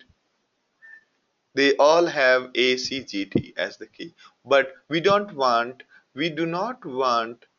user 6 to come together with user 1. Son, I'm trying to answer to you. And yeah, right? So you can see, now in case of ACG, what will be the key? Quickly, GCA, reverse of ACG, okay? Whichever is bigger of the key, bigger of the DNA and the reverse of it. And this one, quickly, Vikas, TGCA. And this one is GCA. And this one is TCGA. Does it sounds okay to you? Now, the if you can see, TGCA and TGCA, which means user 2 and user 4 has same key, as well as user 1 has same key. User 1, user 2 and user 4 have same key, which means user 1, user 2 and user 4 will come together, and that's what we wanted, right?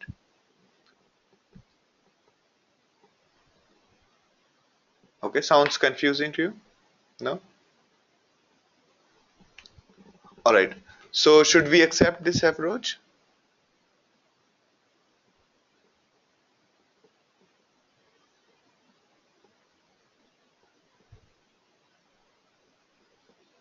Great. Great. Brilliant. So everybody is convinced that this approach is correct, and although the first approach, that the approach where we created the pairs and then during second map, that also is good. It just that requires sorting the data twice, meaning the going through the data twice. So therefore we'll stick with this approach, and that's what I have done. Instead of bigger, I have just chosen the smaller one. Okay.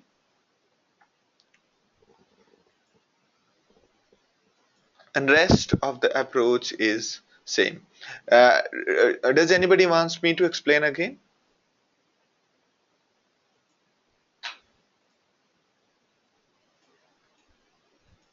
Hmm? Yeah. Do you want me to explain it again? So this diagram essentially shows you the same thing. Great.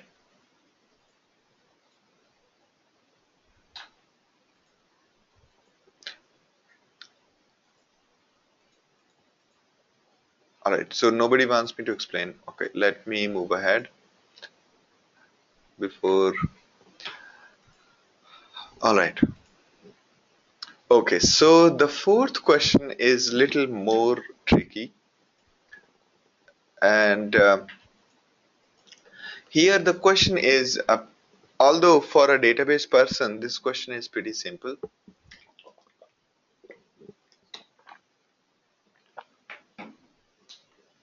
but for others it might be a little uh, tricky. If you have to do it using MapReduce, it will be a little tricky.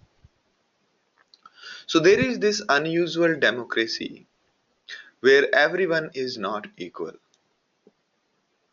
Okay, the vote count is a function of worth of the voter. So whosoever has voted for you, their worth will be found out from the bank, and then the votes will be counted, meaning a person voted by rich people gets bigger votes than the person voted by the poor people.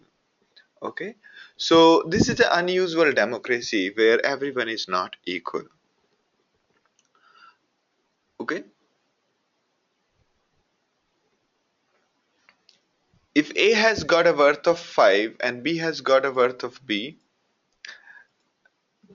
has got a worth of 1, and A and B both are voting for C, then the vote count of C is 5 plus 1, which is 6. And you are given a list of people with their value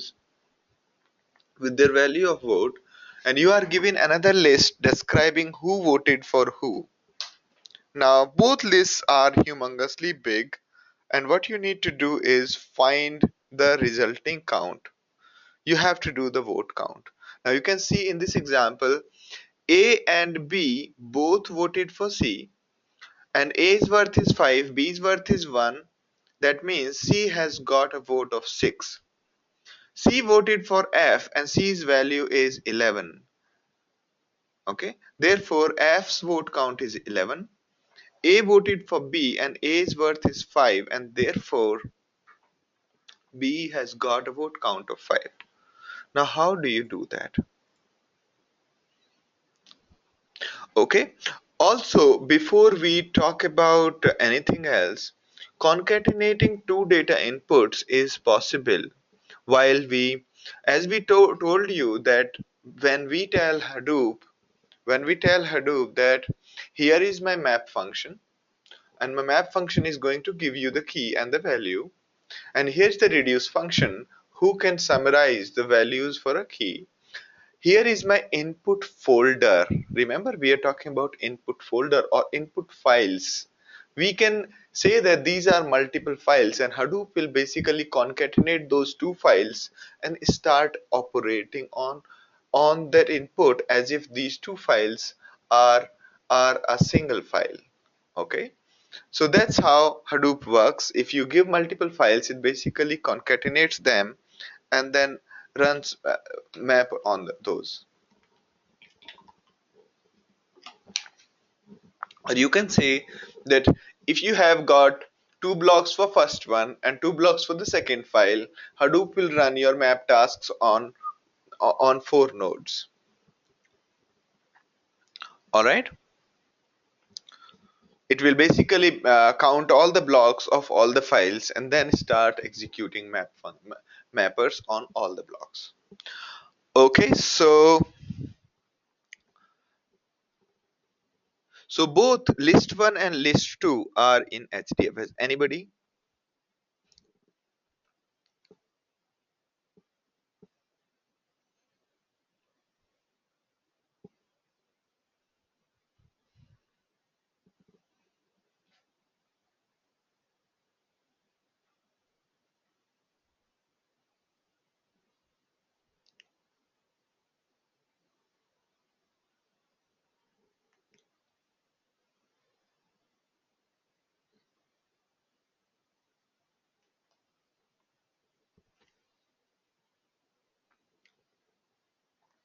Yeah.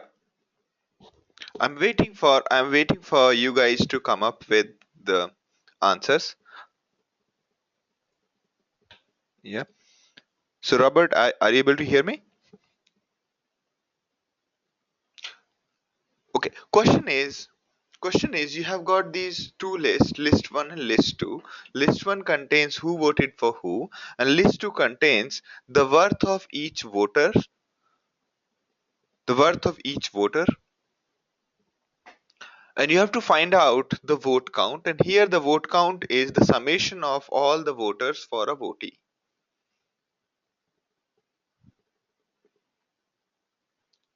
So the question is, how will you do it using MapReduce? So Abhishek is saying key can be votee, okay, and value can be the voters, okay.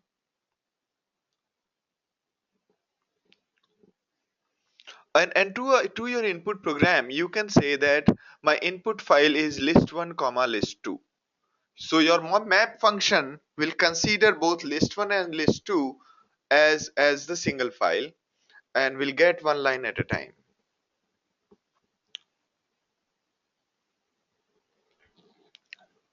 Key can be votee and value can be voters worth, okay. Key can be votee, okay, who voted for who, okay. Value can be voters worth, okay, and then reduce function returns sum of the worth. No, but see, if you imagine that there are two separate files, right?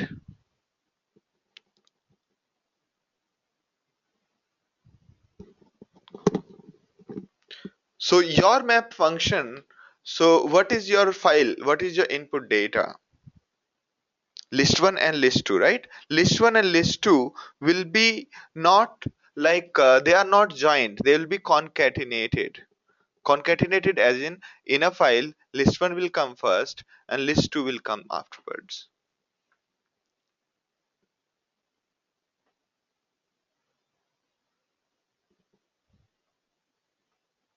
If they existed in a single table with four columns, then there was nothing like it.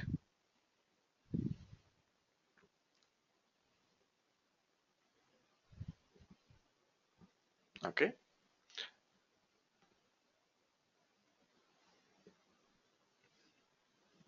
anybody? Vikas, Abhishek Jain, Amish, Robert. Yes, you can use multiple map phases, and in this you definitely require multiple map reduce phases.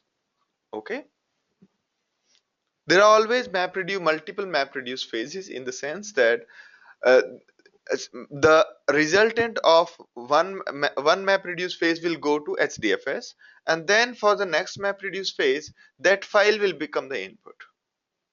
All right, and also please note that this uh, in case of a multiple map reduce, you will basically be communicating with one map reduce and another map reduce via HDFS.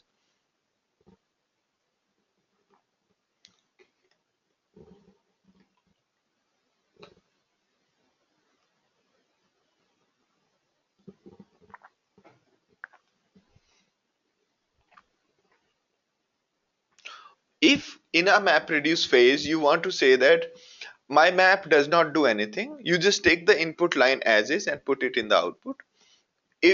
But it is optional. You can turn off that I don't need any reducer. You can also do that. And also you can say that don't sort my data. Sometimes you can say that I don't want my data to be sorted. So you skip the overhead of sorting sometimes. All right.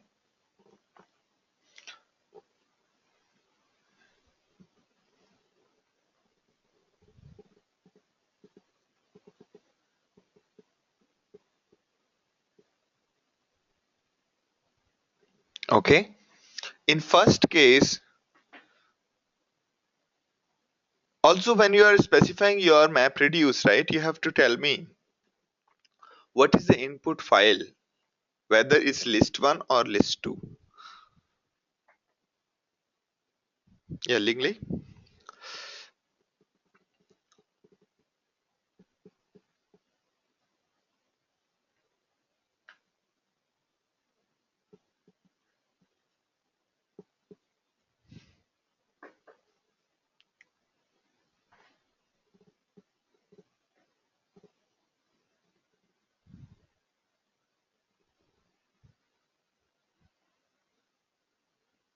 Okay, so what Aruna is suggesting that in the map reduce phase 1, input is list 1, okay, and key is votee and value is voter count. But how will you get the voter count in case of list 1?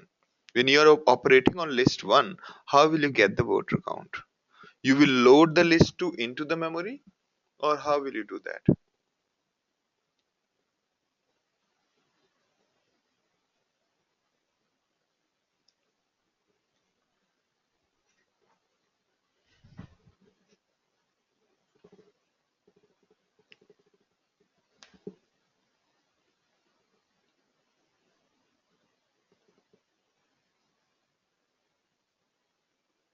Okay, okay.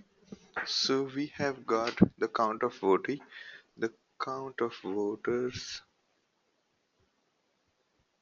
Let me again read Dia's answer. Uh,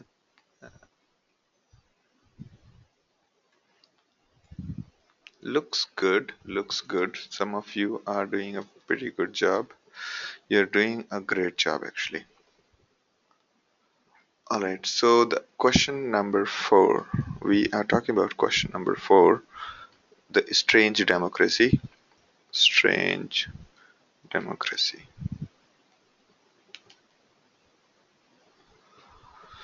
Alright, so here we are. Yes, we can do that. That is correct. Yes, we have answered this one. So Lingli, also specify in your question here what is the input data for your MapReduce phase. Okay, so Aruna is saying input phase, input is this, key is votee and value is voter count. But how will you get the voter count? Votee and voter count. Okay. You mean voter worth, right?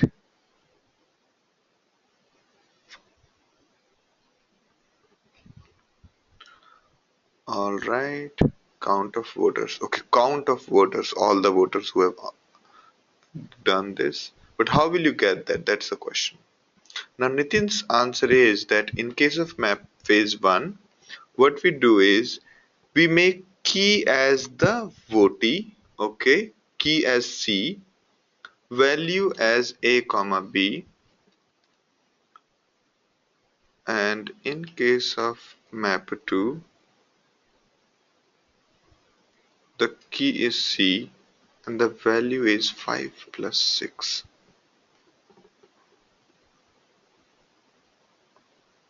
Okay. I need to understand. See, for your mapper,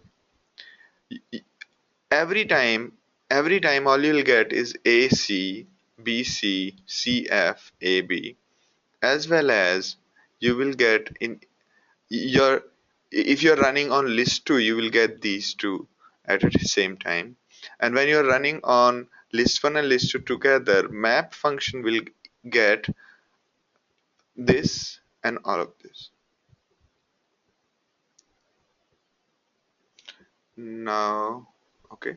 Now, here is one answer from map 1. AC, BC, A5, B5, great.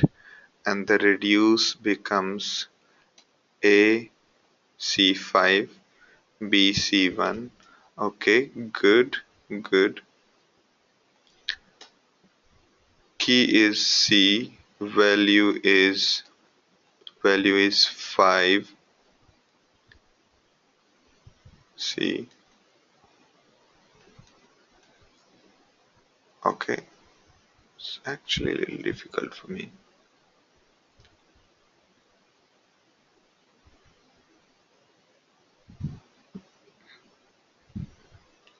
So what he's saying, AC, BC, CF, A5, B1. Okay, reduce becomes this. Okay, sounds okay. I need to understand a little bit more. Now let me just pick up the next one.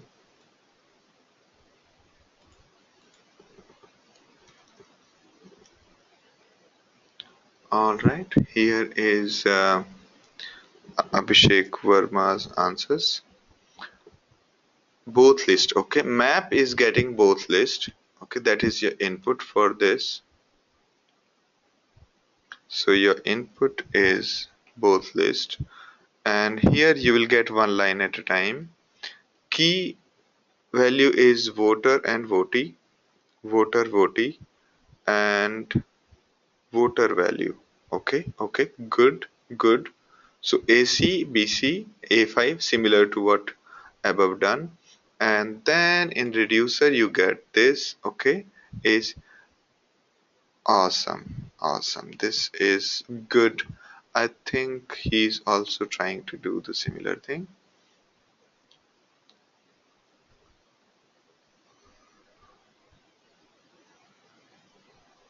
All right, all right. So I think I got at least one answer correct, and Vikas's answer also in on the same track. Maybe it's not. I'm not. I need to be a little more clear. So let me just understand.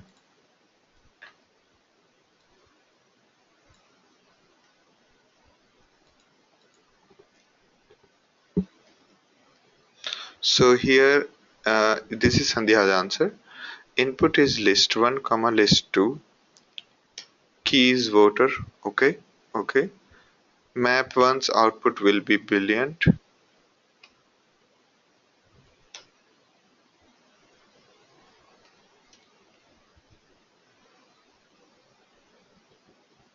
Okay, go ahead, Sandhya. I think you have a little bit more to say.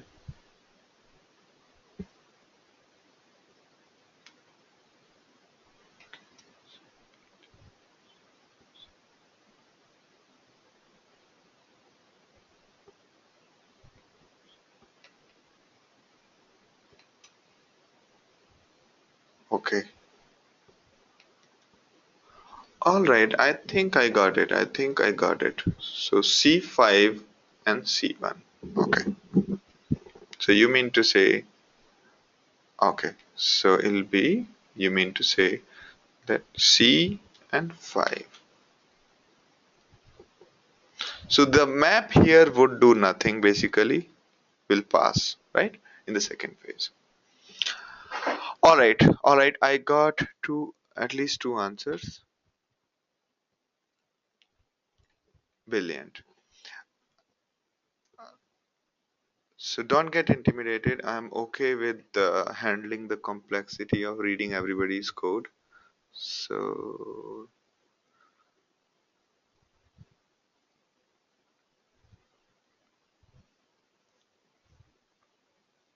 okay, so his map 1 is key is voti, value is okay, and map 2 is A, B is worth, and 5. Okay, that's also something I can look into. Alright, alright. So, which approach do you think is better so far?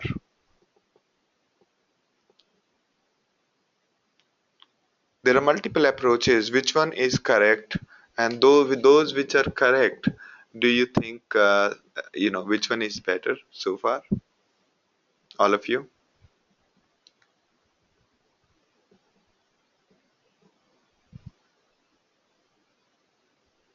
No?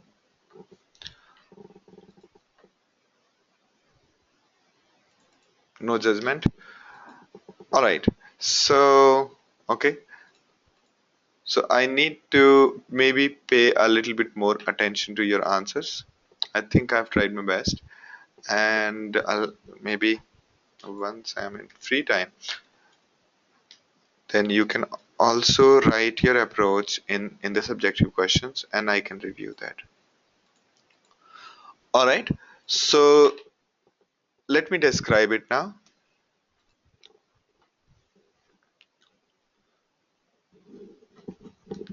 Are you with me? So here is the approach. Oh, how come we came here? All right.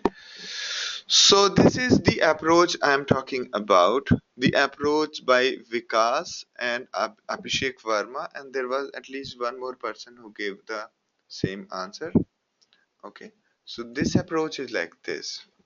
For the first time, we merge these two files, or we give these two files as the input to our Hadoop.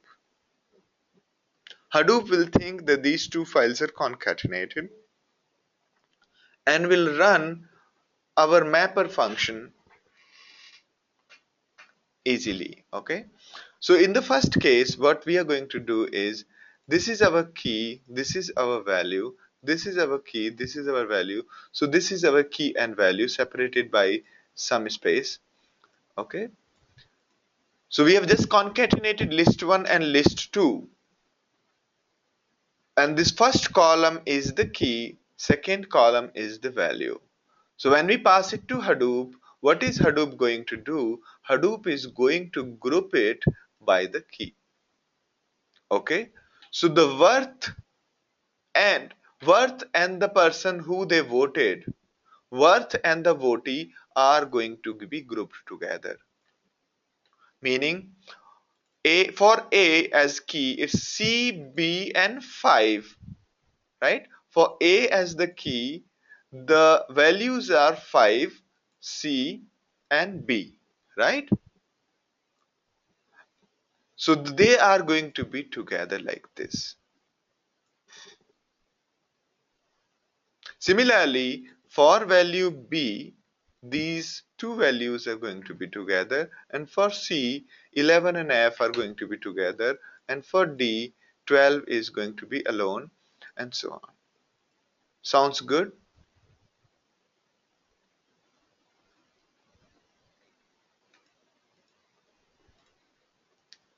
Sounds good?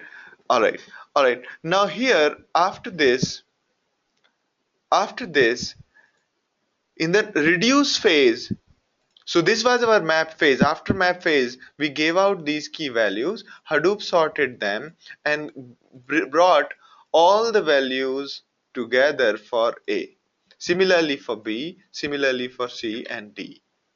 Okay. Now in the reduce phase, what we have done is we have, for each of the key, all the values, right? We found out which one is the number, okay, and then give out B5, C5.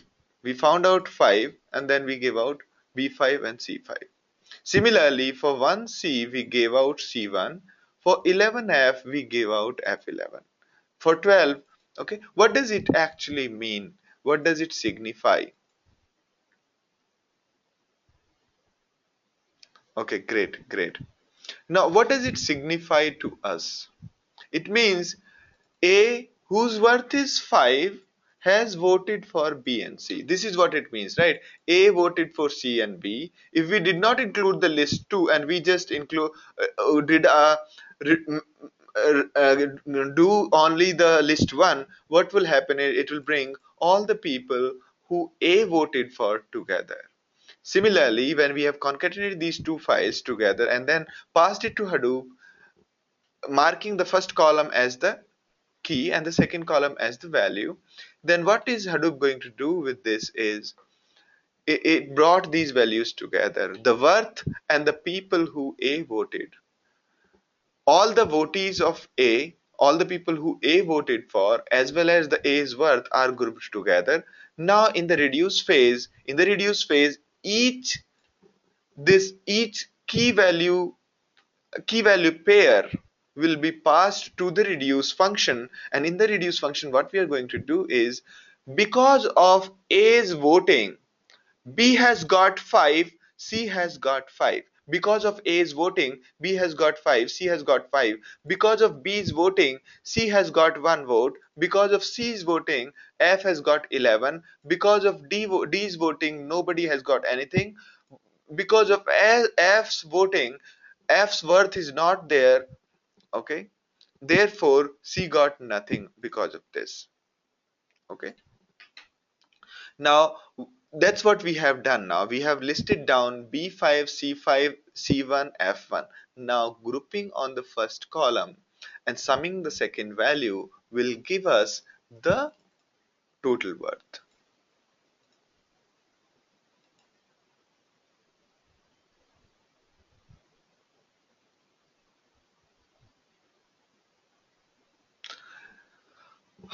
All right, all right. So, I hope this is clear to everyone now.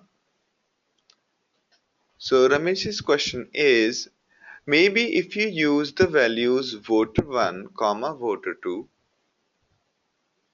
and voter 3 and votee 1, votee 2, votee 3 in the example, it would be, yes, I think you are right. I think you are right. But the thing is here, Ramesh, the thing important thing to note is people are voting to each other. Even votees are voting for other people. Okay, maybe that should make it easier. I think that's a good point. Let me make a note of it. Okay. Because my objective, overall objective, is to make you understand this particular aspect. And can is somebody able to figure out which real life situation it matches with? As a hint, as a hint, MapReduce was actually created for this problem. Okay, anyone? So this problem is the this problem, voting problem, is actually inspired by a real world problem. Yes, it's a ranking, it's a page rank. Great, thank you Srinivas, thank you Abhishek. So yeah, it's a page rank, and probably not Twitter rank is a little different. I'm not sure if they do Twitter rank this way, by follow and followers recursively. In case of a page rank, what happens is one page who is referring to hrefing to other pages, gives the value to the other pages more, meaning it's voting to other people, other pages, and those pages, if they vote to somebody else, since they are being voted by others, the pay, so referrer and referee, referrer gets lesser value and referee gets more value. Okay, so that's exactly a similar way. It just that page rank is recursive. Okay, page rank is recursive in the sense that worth is counted based on vote count. Vote count and worth is the same thing in case of page rank. All right, so that was one exercise which we worked upon end to end so that we can understand these problems.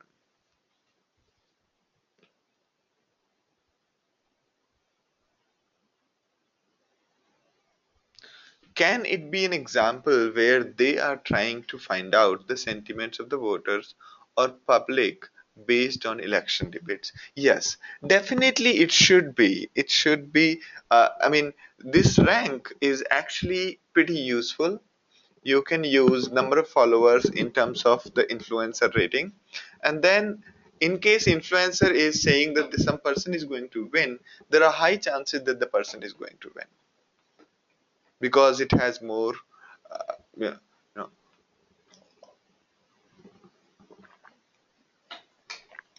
All right, so yeah, so all of you with me.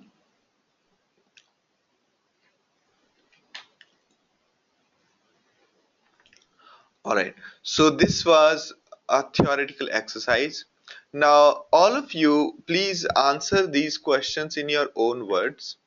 Okay, maybe a pseudo code. Okay, and submit on our my courses. So on the 30th May you can have look at the MapReduce subjective course here and answer this. And in case you are writing the code, I would prefer you write it on GitHub, create a repository, and write it on GitHub and share it with me so that I can review your code. Okay. So this way, and also make sure that when you are when you're creating a GitHub repository, mention us, mention us in the README, so that there is a backref to our homepage, and we are able to we too get some visibility. All right.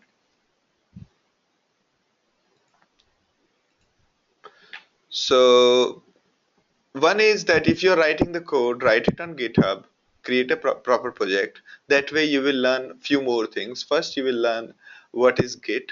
Second, you will also get a visibility publicly that you are writing some MapReduce code and so on.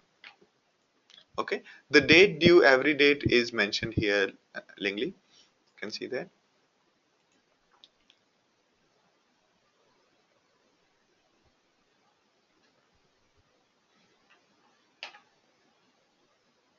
Okay. So please write it, whatever we have discussed today. Uh, you write it in your own words, but in a pseudocode manner. Try to write in pseudocode or actual code. And if you're writing actual code, I will prefer GitHub repository. Create your fresh repository and write the code. Okay. Along with the comments, along with the test cases, and along with how to run your code. Okay. You create the repository at GitHub. It's a public forum. All right. Now starting back.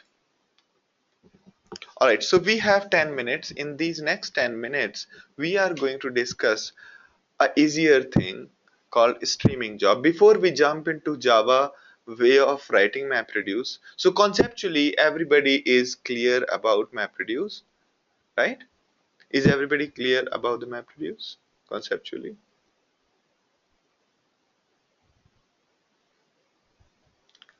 Great, great. I'm so happy. Actually, you guys have done a very good job. Probably one of the best batches I have ever taught. Okay.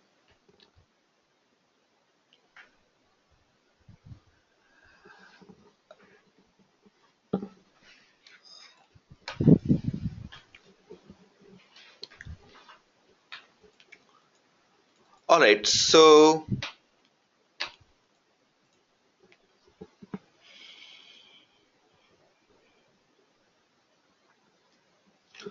a streaming job basically is a way of using existing commands without writing any single line of code. All right. Without writing a single line of code, streaming job makes it possible to write your.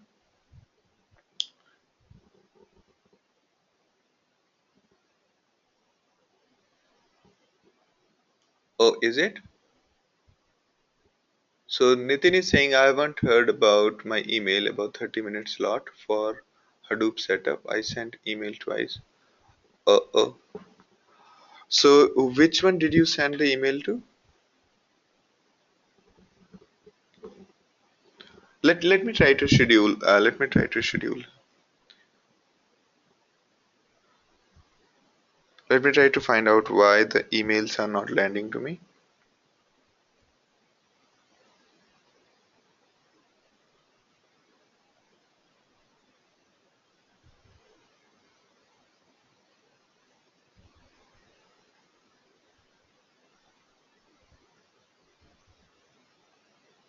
Strange. I have not got the email. Let me find it out. Let me find it out and fix this. Okay.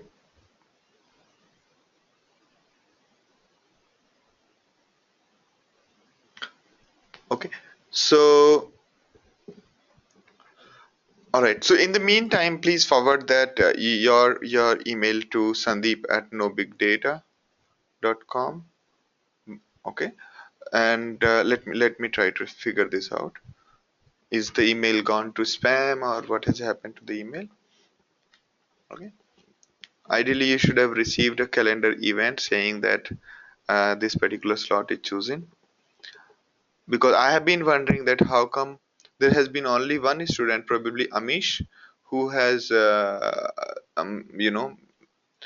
scheduled a one-to-one. Okay, so just forward to Sandeep at No Big Data. In the meantime, we'll debug those things. Okay, thank you for bringing it again, and let me try my best to get it done. All right,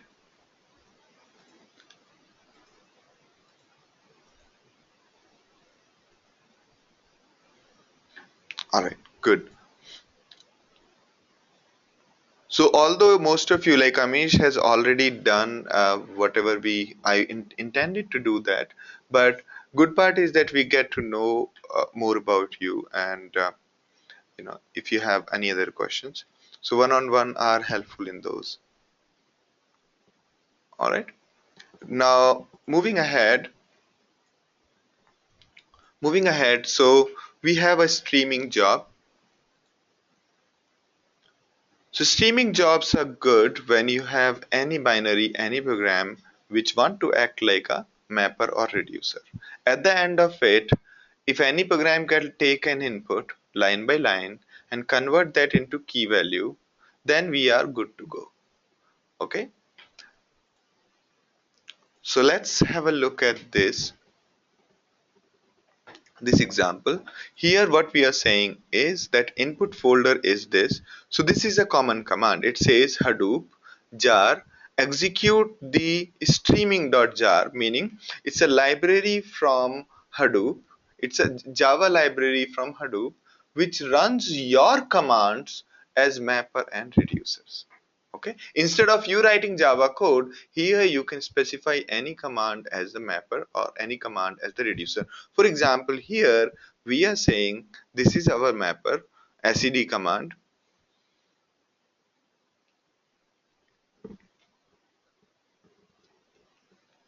and unique command is our reducer. Okay, and our input folder is this and output folder is this. All right. Now moving ahead. So a streaming job, if you look at the streaming job closely, what does it do actually? Okay. So I think a better thing to do would be to understand what does this command do. All right. So do you know what does this command do? Anybody?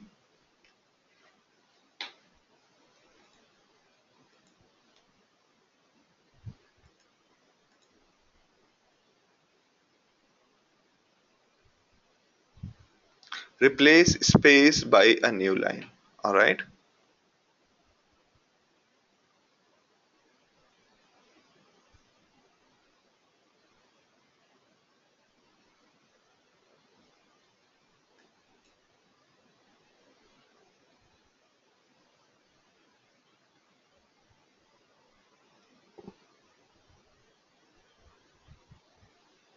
Great.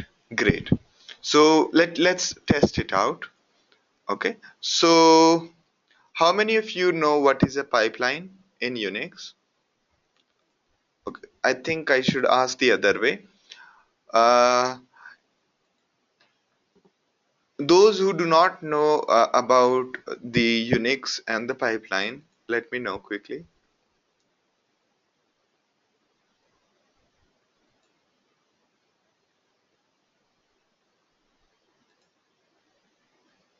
Everybody knows Unix. All right. Okay. So I will do a very crash, a very quicker way of doing any of running our code. So let me just log into the to our server. So whenever in Unix, everything is a file and we run commands. So we run ls. Ls means list of the files. Okay. So not only that, you can read the data from ls, you can pass this output of ls to another command by putting pipe in between. Okay. So let's say there is a command called ls which gives us a list of files, and there is a command called wc to which whatever you type it is counting the words and the letters and the lines. So it says that whatever you have input, there are 3 lines, 3 words and 36 characters. Okay. Now if you see that wc took the input from us and ls gave the output to us. Now, if you want to quickly count number of lines, number of characters in ls, you can give whatever ls was telling us, we are redirecting it to wc. Don't tell me, tell wc so that wc can count number of lines, number of words and number of characters in the input. Sounds good?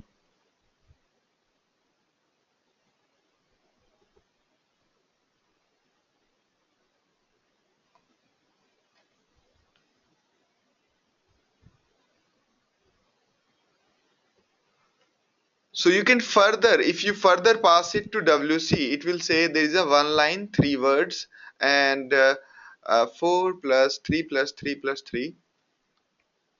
Okay.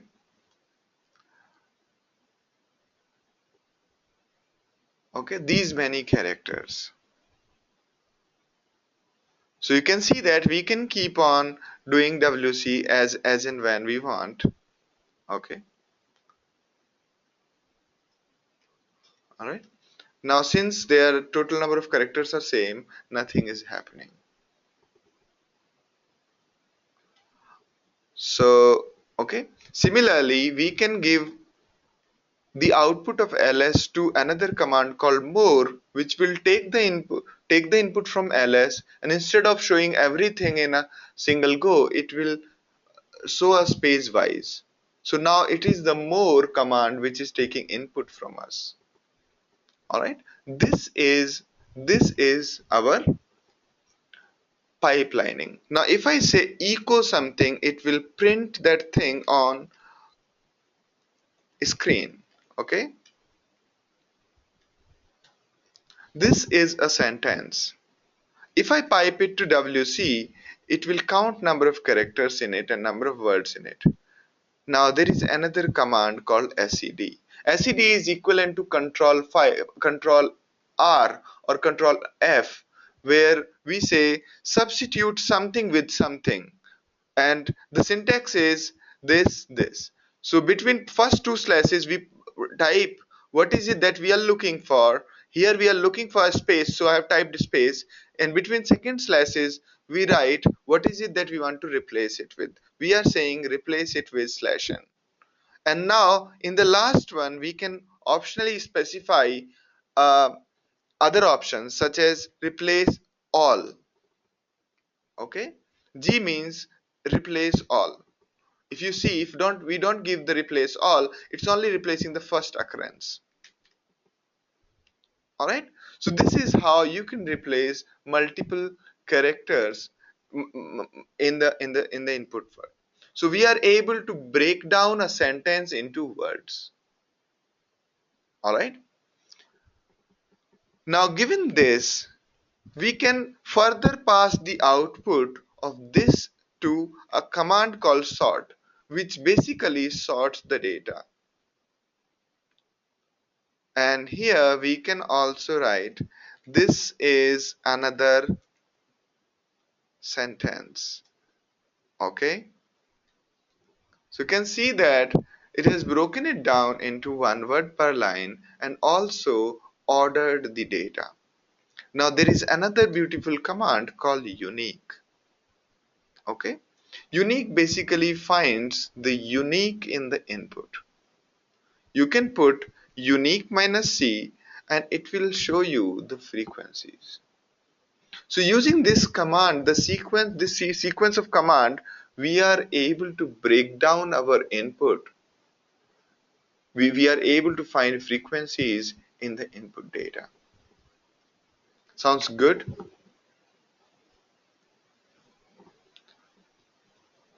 Alright, now we will do the same thing using Hadoop, just that everything will remain same except for the sort command. Sorting will be done by Hadoop for us, while our unique command will act like a reducer.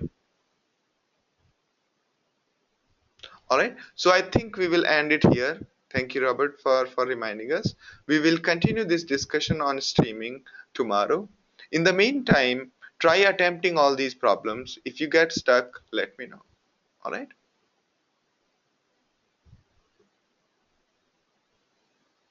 bye bye. Have a good week ahead. Good night. Bye.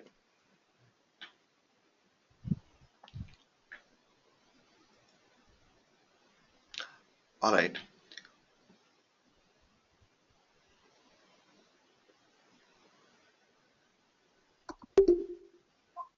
Sandeep, Sandeep, Yeah. hey, will you be able to call me back if you get time, maybe today, tomorrow? Who is this? Nitin Patel.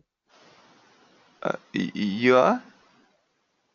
Nitin Patel from your batch only. Okay, Nitin only. Alright. So, okay. Yeah, I mean, just forward me your email. I think a better thing would be to schedule a 30 minutes discussion. Is it very urgent?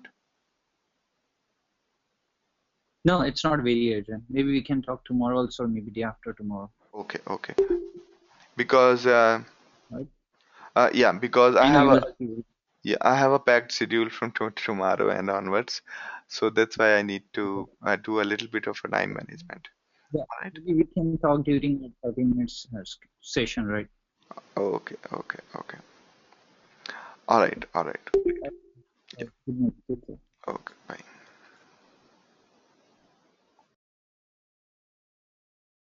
All right, Kirti. Have a good day and bye bye. Good night for myself.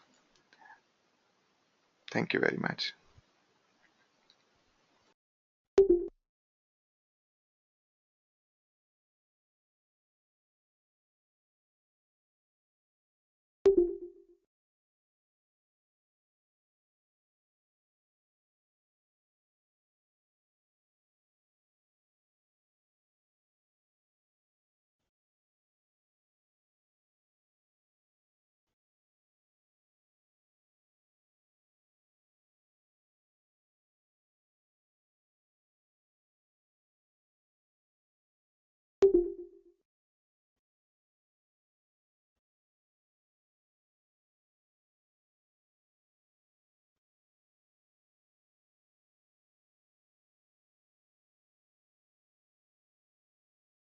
Seth, if you find it difficult, let me know. If you have some questions, the portions you could not understand, so that we might discuss it in one-on-one time. All right. And yeah. So, Dia, what I missed your full question. Is it okay for today?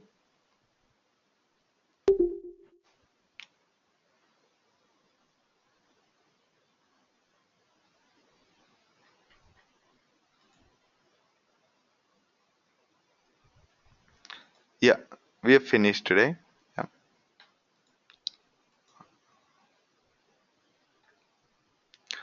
great. Bye bye.